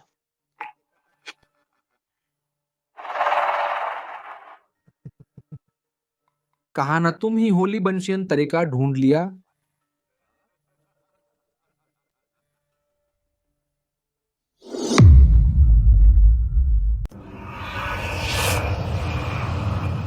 बॉस जी, कल रात मैं और पवन दास उस जादूगर के पीछे लगे हुए थे, लेकिन फिर पता नहीं उसने कौन सा जादू किया, वह भाग निकला। यहां तक कि हमारा शिकारी कुत्ता भी उसका पता नहीं लगा पाया। वह गोल्डन सिकाडा ट्रिक थी, लेकिन यह तरीका हमारे यहाँ का नहीं है। यह तो दक्षिणपुरी के तट वाले जादू जैसा है। कुछ समय पहले दक्षिण नरेश की बेटी भी ऐसे ही दक्षिणपुरी के जादू से भूतिया कब्जे का शिकार हुई थी। सारे संकेत एक साथ जुड़ रहे हैं। बिल्कुल शक की बात है।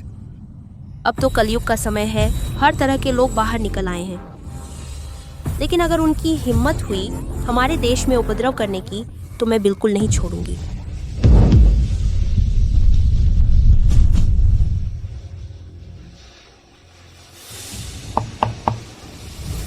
कौन है?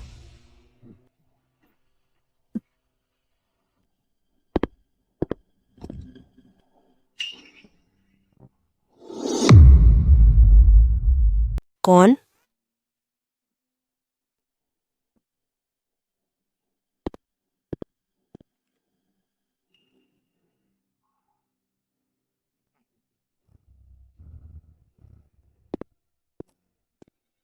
नाना जी। छोटी, तेरे ये दोनों अंगरक्षक काले और सफेद इस तरह खड़े होकर रात के अंधेरे में काफी डरावने लगते हैं। नाना जी, आधी रात को आप मेरे कमरे में क्यों आए हैं? कुछ खास नहीं, कल समुद्रपुर में एक एंटीक शो हो रहा है। सोमपुर, मैं चाहता हूं कि तुम मेरे साथ वहां चलो, ताकि तुम समुद्रपुर के सर्कल में पहचान बनाना शुरू कर सको। खास तौर पर वह चैंबर ऑफ कॉमर्स की अध्यक्षा श्रीमती हुआंग दसोसा वॉपोस्टिन। अगर तुम उनकी नजर में आ गए तो हमारे लुओ परिवार का भविष्य और ऊंचाइयों को छू सकता है। ओए दरा दियो से की कातियो है। लेकिन ये दोनों साथ नहीं आने चाहिए। ओ दा देता दा दा दा दा दाते।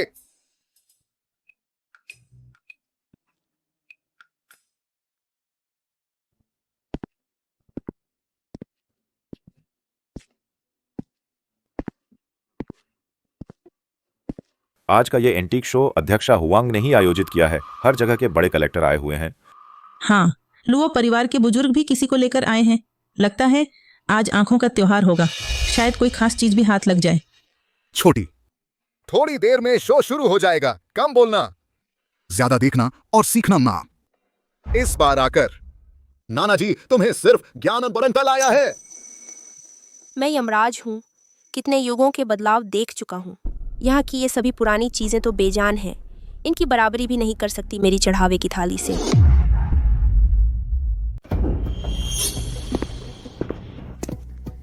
दोस्तों, यह बुद्ध का सिर बिल्कुल बेहतरीन नमूना है। लो जी, लगता है इस बार आपकी नजर चूक गई। अध्यक्ष हुआंग, मेरा बेटा पुरानी चीजों के कारोबार में नया है, बहुत कुछ नहीं समझता। कृपया उसे थोड़ा मार्गदर्शन दें। यह बुद्ध का सिर पिछले हफ्ते मैंने एक कलाकृति नीलामी में खरीदा था। लो जी, आपने इसे कीमती कैसे पहचान लिया?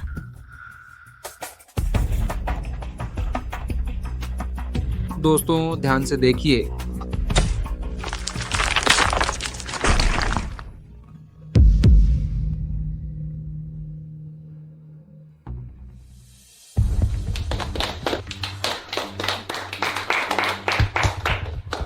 लो जी, क्या नजर है आपकी? अध्यक्ष हुआंग की प्रशंसा पाकर उनकी सेक्रेटरी को रिश्वत देने का पैसा बेकार नहीं गया। आज के व्यापार सम्मेलन में मुझे जरूर नाम कमाना है। इस छोकरी को कुचल दूंगा।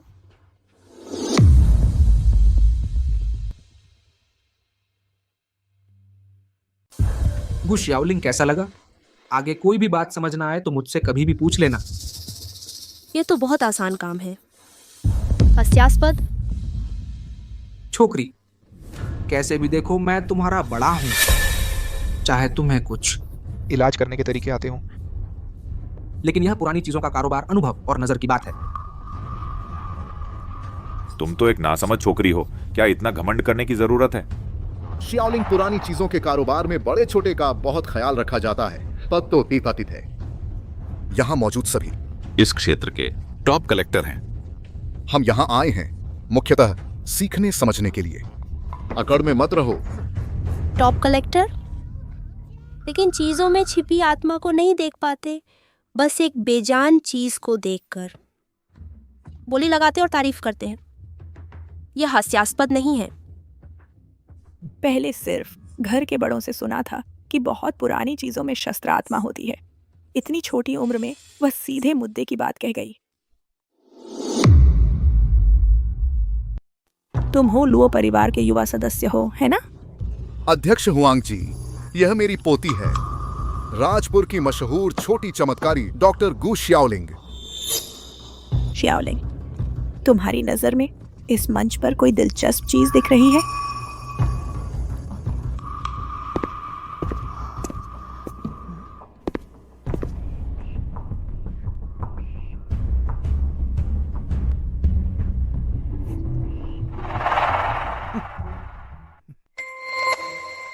छोटी लड़की, तुम कुछ भी उठा सकती थी, लेकिन तुमने एक टूटा हुआ कटोरा उठा लिया। हाँ, लुओ युवराज की नकल करना चाहती है, लेकिन असली कचरा ले आई है। क्या तुम हमें मूर्ख समझती हो? पिताजी, आप इसे दुनिया दिखाने लाए, लेकिन यह जानबूझकर हम लुओ परिवार का मजाक उड़ा रही है। शियाओलिंग, तुम्हें पुरानी चीजों की थोड़ी बहुत जानकारी है, लेकिन अध्यक्ष हुआंग के सामने ऐसी हरकत नहीं करनी चाहिए।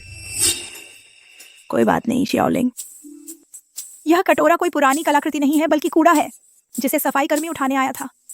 तुमने इसे क्यों चुना? एक बाल्टी पानी लाओ, सब साफ हो जाएगा। हाँ।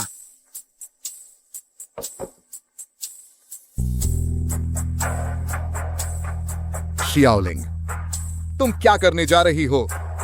पिताजी, उसे लग रहा है कि उसका झूठ पकड़ा गया है, इसलिए यह कटोरा तोड़ देगी। गु शियाओलिंग, यह समुद्रपुर चैम्बर ऑफ कॉमर्स है। तुम्हारी मनमानी करने की जगह नहीं। गलती करो तो मान लो। चलो मेरे साथ अध्यक्ष हुआंग जी से माफी मांगो। हम लुओ परिवार की शान को ठेस मत पहुंचाओ। मूर्ख, ध्यान से देखो। रक्त से अनुबंध विचार से आह्वान सदियों की धूल हटो। आज फिर से प्रकट हो सोने जड़ित पोर्सिलेन कटोरा। तुम्हारी आत्मा कहाँ है?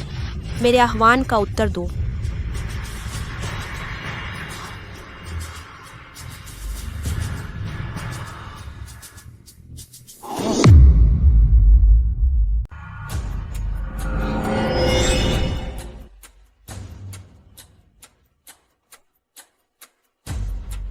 अरे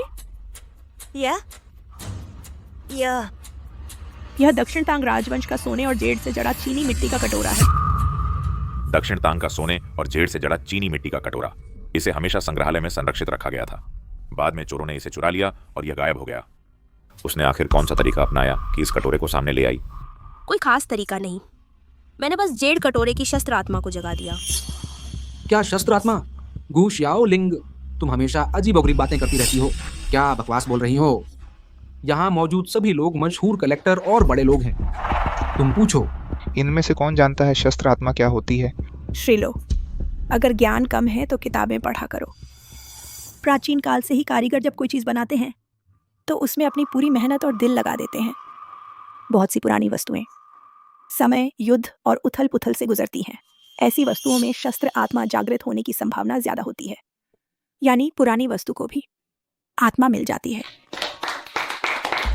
अध्यक्ष हुआंग का ज्ञान वाकई विशाल है। हम सब आपके प्रशंसक हैं। असली कमाल मेरा नहीं, इस छोटी लड़की का है। डॉक्टर गो, राजपुर में आपकी कार्यशैली के बारे में मैंने सुना था, लेकिन मुझे उम्मीद नहीं थी कि आपको वस्तुओं की आत्मा जगाने का भी हुनर आता है। मैं वाकई प्रभावित हूँ। कृपया मेरा यह अभिवादन स्वीकार करें। अध्यक्ष हुआंग, ऐसा मत कीजिए। मैं श्रीलो, चिंता न करें।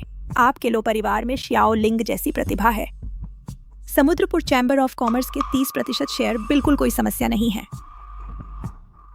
अध्यक्ष हुआंग का बहुत धन्यवाद। लेकिन मेरी एक और विनती है। डॉक्टर गू की मदद चाहिए। पहली मुलाकात में ही मैंने देखा आपके माथे पर अशुभ छाया है, शायद परिवार के कारण। आपने ठीक कहा। कृपया डॉक्टर को मेरी बेटे की जान बचाइए।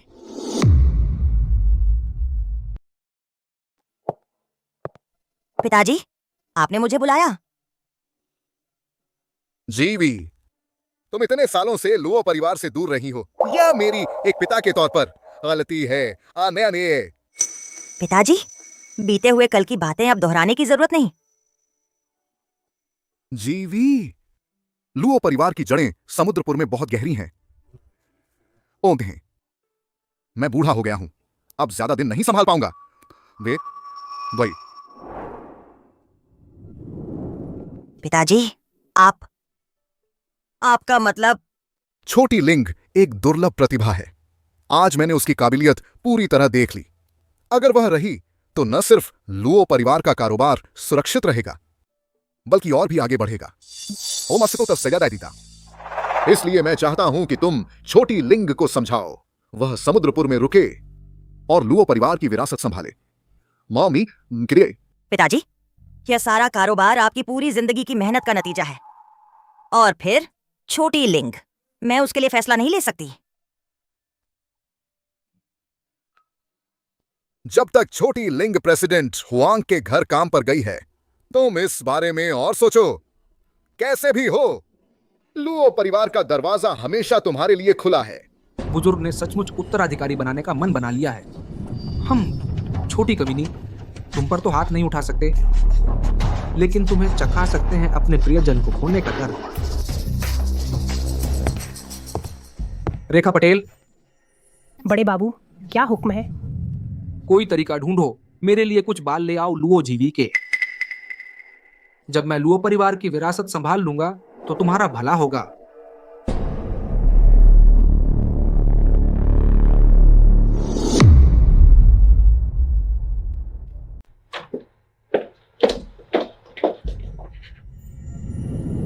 कुमारी जी, छोटी डॉक्टर जी आ गई हैं। चले जाओ, सब चले जाओ। जिया, छोटी डॉक्टर जी बहुत काबिल हैं, वो तुम्हारी जरूर मदद करेंगी। नहीं, मैं इस हालत में किससे मिलूं? तुम इन्हें भेज दो, सब चले जाओ।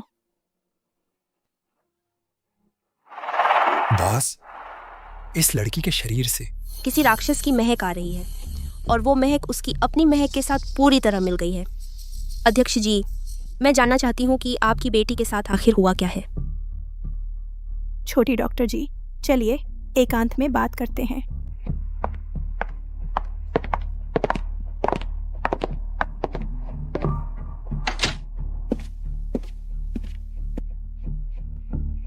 कृपया मुझे सारी बात साफ साफ बताएं, तभी मैं कुछ कर पाऊंगी। दरअसल मेरी बेटी पहले ऐसी नहीं थी जैसी अब दिखती है। मतलब? ये जिया की बचपन की तस्वीर है।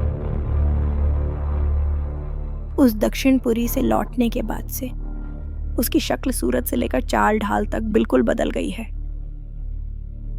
फिर से दक्षिणपुरी का काला जादू। उस घटना के बाद वह दक्षिणपुरी से लौटी थी। उसकी सूरत से लेकर चाल ढाल तक बिल्कुल एक नया इंसान बन गई थी। शुरुआत में जिया को सुंदर होते देखकर मुझे उसकी खुशी भी हुई थी। सोचा कि अब उसे कभी लोगों की तिरछी नजरें और मजाक नहीं सहना पड़ेगा। उस दौरान जिया बहुत खुश भी रहने लगी थी। लेकिन बाद में सब कुछ बदल गया। बिल्कुल सही।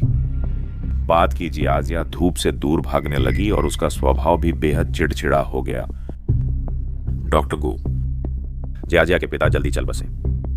इन सालों में बस हम माँ बेटी ही एक दूसरे का सहारा थी। जिया ही तो मेरी जान है। कृपया मेरी बेटी को बचाएं। श्री हुआंग, चिंता न करें। जब बॉस यहाँ आए हैं तो वे जरूर कुछ करेंगे। बस ये मामला इतना आसान नहीं लगता। इसका क्या मतलब है? शायद मिस हुआंग ने किसी राक्षस से सौदा किया है। राक्षस? तो अभी जिया का क्या हाल है? श्री हुआंग, बॉस कोई तरीका जरूर निकालेंगे। कृपया श्री हुआंग थोड़ा कच्चा मांस तैयार करवाएं।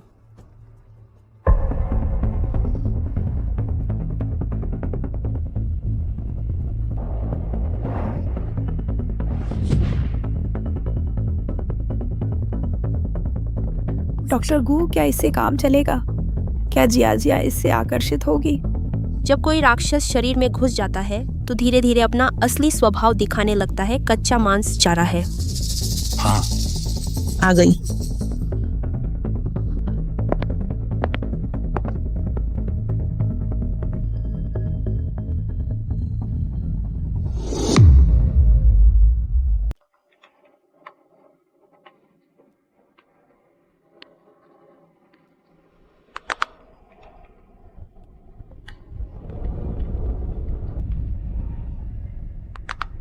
जिया, मेरी जिया, तुम ऐसी कैसे हो गई?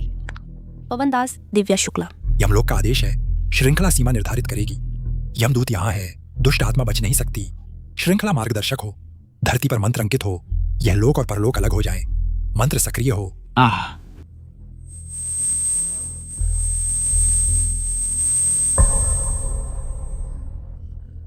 क्या छोटे वैद्य जी ठीक हो गए हैं? रुको,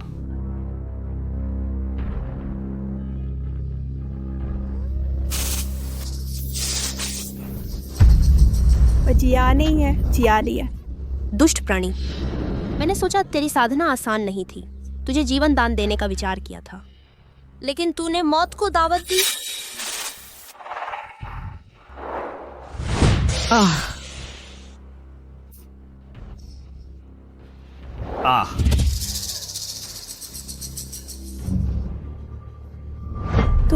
तुम यमराज हो?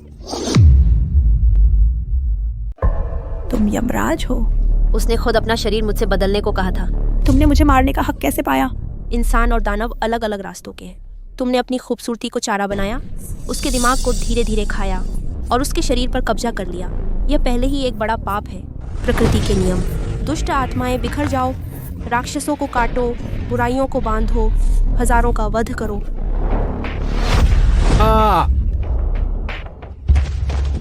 जिया, वह ठीक है, एक रात आराम करने के बाद। कल तक वह ठीक हो जाएगी। या कलम्बल।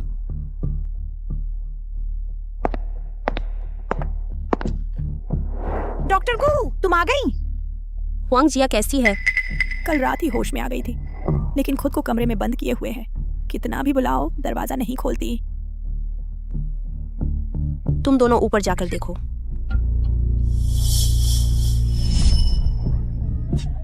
चलो, मुझे नहीं चाहिए। मुझे यह रूप नहीं चाहिए। लोग देखेंगे।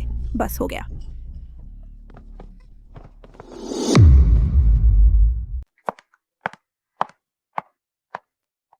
ये मैं नहीं हूं। मैं वैसी पहले जैसी नहीं बनना चाहती। वो बदसूरत लड़की जिसे सब नफरत करते थे। जिया, कोई बात नहीं, माँ बस चाहती है कि तू सुरक्षित रहे। नहीं माँ, सिर्फ तू ही मुझे स्वीकार करती है। उससे क्या फायदा? मैंने इतनी मुश्किल से खूबसूरती पाई है। उसने इतनी मुश्किल से मेरी तरफ देखा है। अब मैं ऐसी हो गई हूं, वह मुझे कभी नहीं देखेगा। शरीर और त्वचा माता पिता से मिलते हैं। यही तू है, सबसे असली, सबसे सच्ची तू। नहीं, मुझे है नहीं चाहिए। मुझे नहीं चाहिए। जिया, अगर तू मर गई तो क्या तूने माँ की जान जोखिम में डालकर तुझे जन्म दिया? उसका मोल चुकाया? क्या तूने इतने सालों मेरे संघर्ष और मेहनत से तुझे पालने का मोल चुकाया? क्या ये बाहरी रूप तुझे अपनी जान देने लायक है? माँ, मुझे माफ कर दो। मैं बहुत लालची हो गई थी।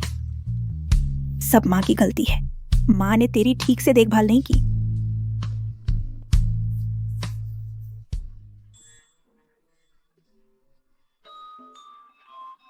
क्या कर रहे हो तुम? भावुक कर देने वाला। भावुक क्या? बकवास। तू भावुक हो रहा है? रो रहा है जैसे मातम मना रहा हो। कुछ शर्म कर। चलो भागो यहां से।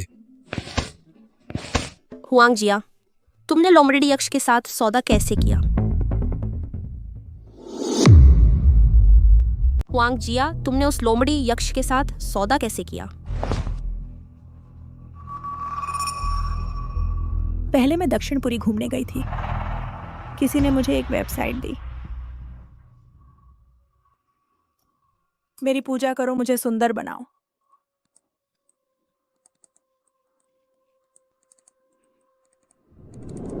और फिर मैं सचमुच सुंदर हो गई और मेरी त्वचा भी बहुत अच्छी हो गई। फिर मैं और ज्यादा पागल होती गई, हर दिन और भक्ति से लोमड़ी देवता से प्रार्थना करती। कैसा सुंदर होना। तुम सुंदर इसलिए हुई क्योंकि उसने तुम्हारी जीवन शक्ति चूस ली, तुम्हारी जान के बदले थोड़ी देर की सुंदरता पाई। मुझे नहीं पता था। मैं तो बस थोड़ी और सुंदर बनना चाहती थी ताकि वह मुझ पर एक बार फिर नजर डाल पाता।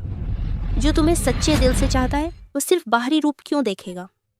खासकर झूठे सपनों में जीने के बजाय इस मौके को इंसानों के दिल को समझने में लगाओ। तो डॉक्टर गुजी, क्या आप मेरी एक बार फिर मदद कर सकती हैं?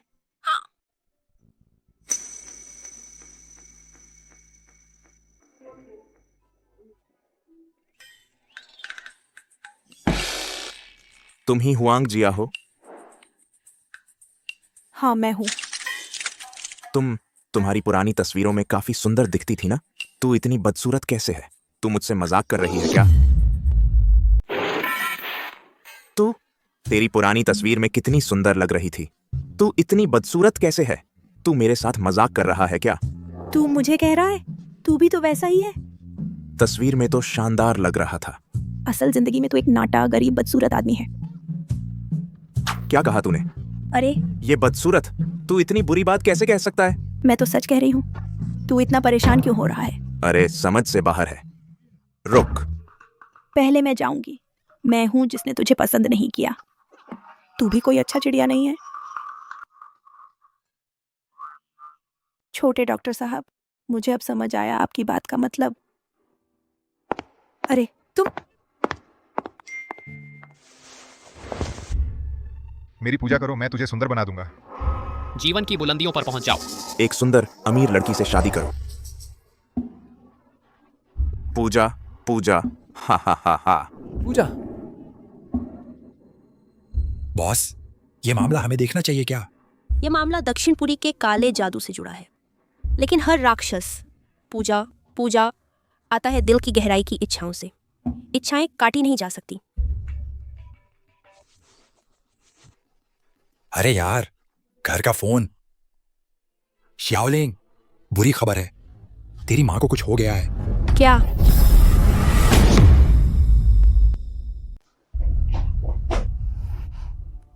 माँ, मैं तो घर से सिर्फ 2 दिन के लिए निकली थी। नाना जी, आखिर हुआ क्या है? मुझे भी नहीं पता क्या हुआ। सुबह खाना खाते वक्त तो ठीक थी, अचानक बेहोश हो गई। डॉक्टर को बुलाया गया, पता नहीं क्या वजह है। नाना जी, आप पहले बाहर जाइए। पवन, दिव्या, दरवाजे की रखवाली करो। टिकल जी।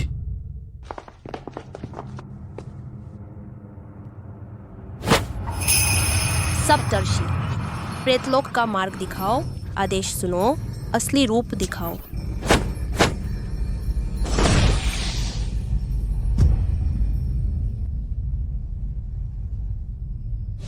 दक्षिणपुरी का काला जादू, तुम्हारी हिम्मत कैसे हुई मेरी माँ को छूने की?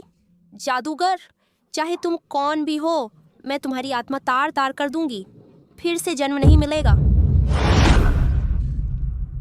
बॉस, तुम ठीक तो हो ना? पूर्वाचल नाथ मुझे वापस बुला रहे हैं। पवन, दिव्या, मेरी रक्षा करो। जी।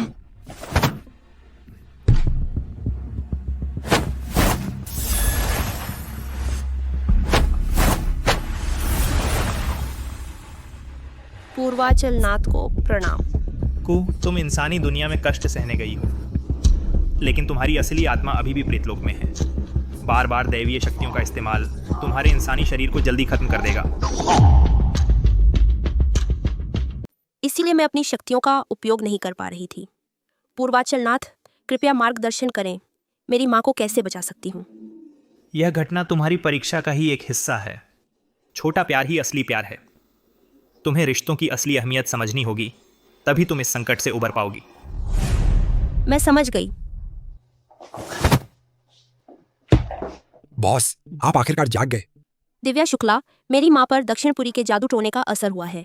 तुम आसपास के सभी भूत प्रेतों को इकट्ठा करो और उसका पीछा करो।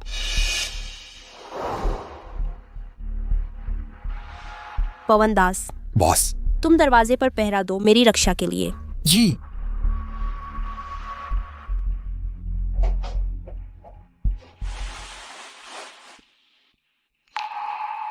माँ, मैं आ गई हूँ।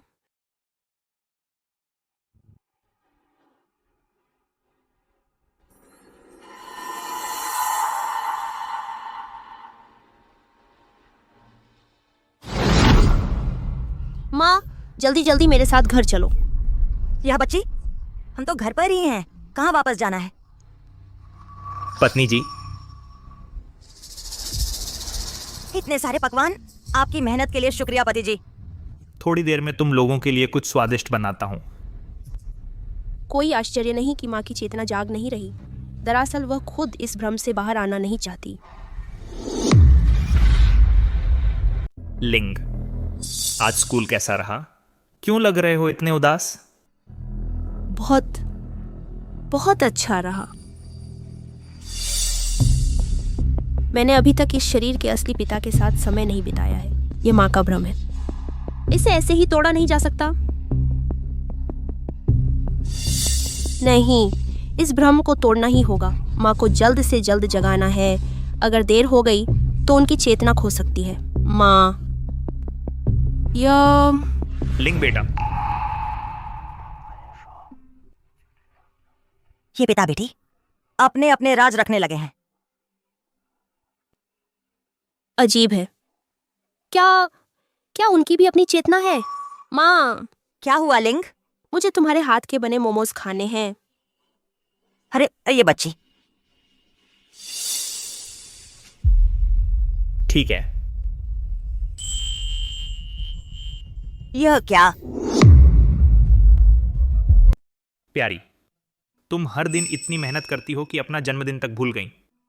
इतने सालों के बाद भी ये सब करने की क्या जरूरत है? जल्दी मन्नत मांगो, मोमबत्ती बुझाओ। मेरी इच्छा है कि हम तीनों हमेशा साथ रहें। बड़े धन दौलत की चाह नहीं, बस सामान्य सी जिंदगी चले। तुम्हारा समय कम है। कम से कम सुबह तक रुकने दो। इंसान और भूत अलग रास्ते के हैं। तुम अगर यहीं रुके रहे तो उनकी चेतना भटक जाएगी और वो असल दुनिया में कभी नहीं लौट पाएंगी। चेंगडोंग मत जाओ। हम अनाथ विधवा को अकेला मत छोड़ो। प्यारी, मैं मर चुका हूं। तुम्हें जल्दी श्याओलिंग के साथ वापस जाना चाहिए। नहीं, मैं अभी बहुत खुश हूँ। हम तीनों को ऐसे ही साथ रहने दो। क्या बुरा है? आखिरकार मैंने तुम्हारे साथ अन्याय किया। तुम मेरे साथ समुद्रपुर से दूर राजपुर आई, दिन रात मेहनत की, लेकिन मैं तुम्हें अच्छी जिंदगी दे पाता उससे पहले ही।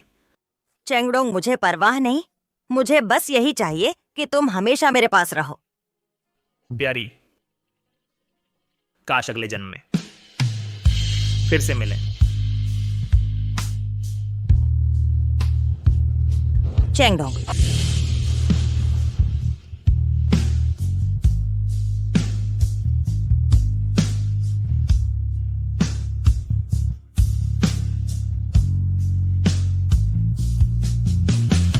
छोटा प्यार ही बड़ा प्यार है पूर्वाचल नाथ, मुझे समझ आ गया।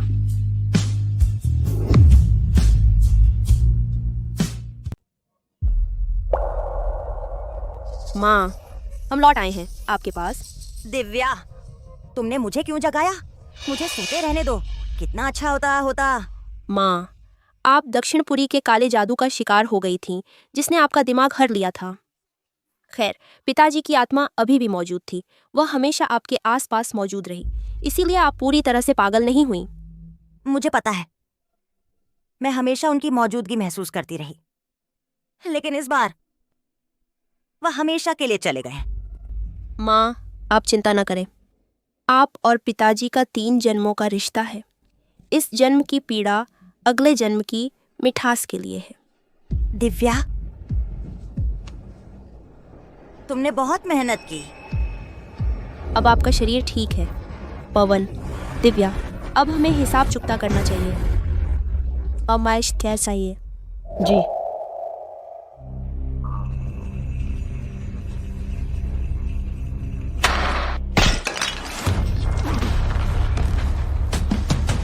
नहीं। बुरी खबर है। क्या हुआ?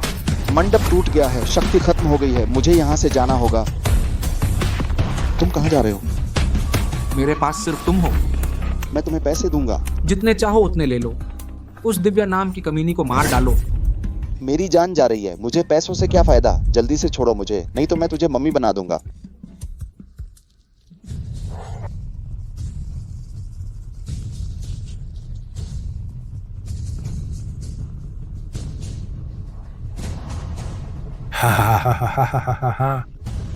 दिव्या, अब तो असली मजा आएगा।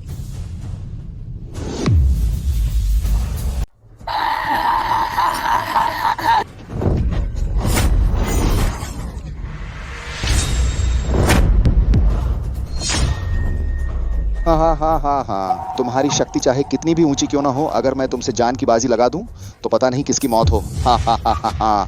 मुझसे जान की बाजी लगाना तुम्हारी औकात ही क्या है? तुम नरक के दूत हो।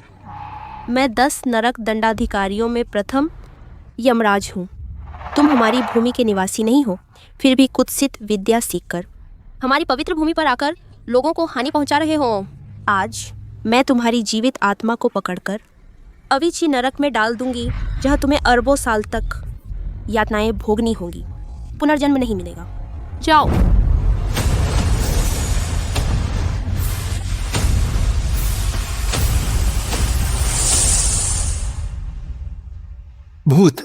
भूत है सर। इसकी तीनों आत्माएं डर से निकल गई हैं। अब क्या करें? खुद की बोई बुराई, यही इसकी करने का फल है। ये सब उस दुष्ट साधु के कारण अकाल मृत्यु पाए लोगों की आत्माएं वे हैं। दिव्या शुक्ला, इन्हें यमलोक ले जाओ।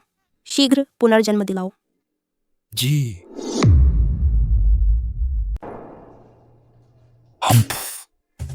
यह राजपुर राजधानी होने के बावजूद मौसम बहुत सूखा है। शियाओलिंग, तुम मेरे साथ समुद्रपुर वापस चलो, वहां रहना बेहतर होगा। धीरे। हम समुद्रपुर में ऐसा क्या खास है? शियाओलिंग मेरी पोती है, उसकी जड़ें हमेशा हमारे परिवार से जुड़ी रहेंगी। वह मेरा नाती भी तो है। मेरा सारा व्यवसाय भी उसी के नाम है। से। बिल्कुल नहीं। क्यों नहीं? साल में 2 बार आ सकती है। साल में 100 बार भी नहीं। ये दोनों बुजुर्ग बच्चे।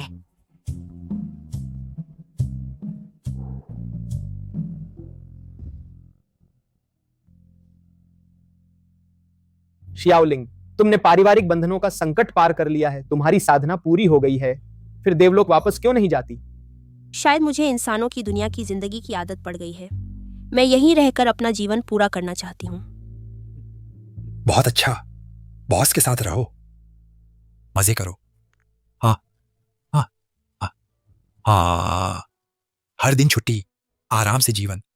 इंसानी दुनिया लालच और मोह से भरी है, पर सच्चे प्यार से सब सुलझ जाता है। सचमुच यह सबसे अच्छी साधना की जगह है। इसीलिए हर देवता यहाँ आकर वापस नहीं जाना चाहता।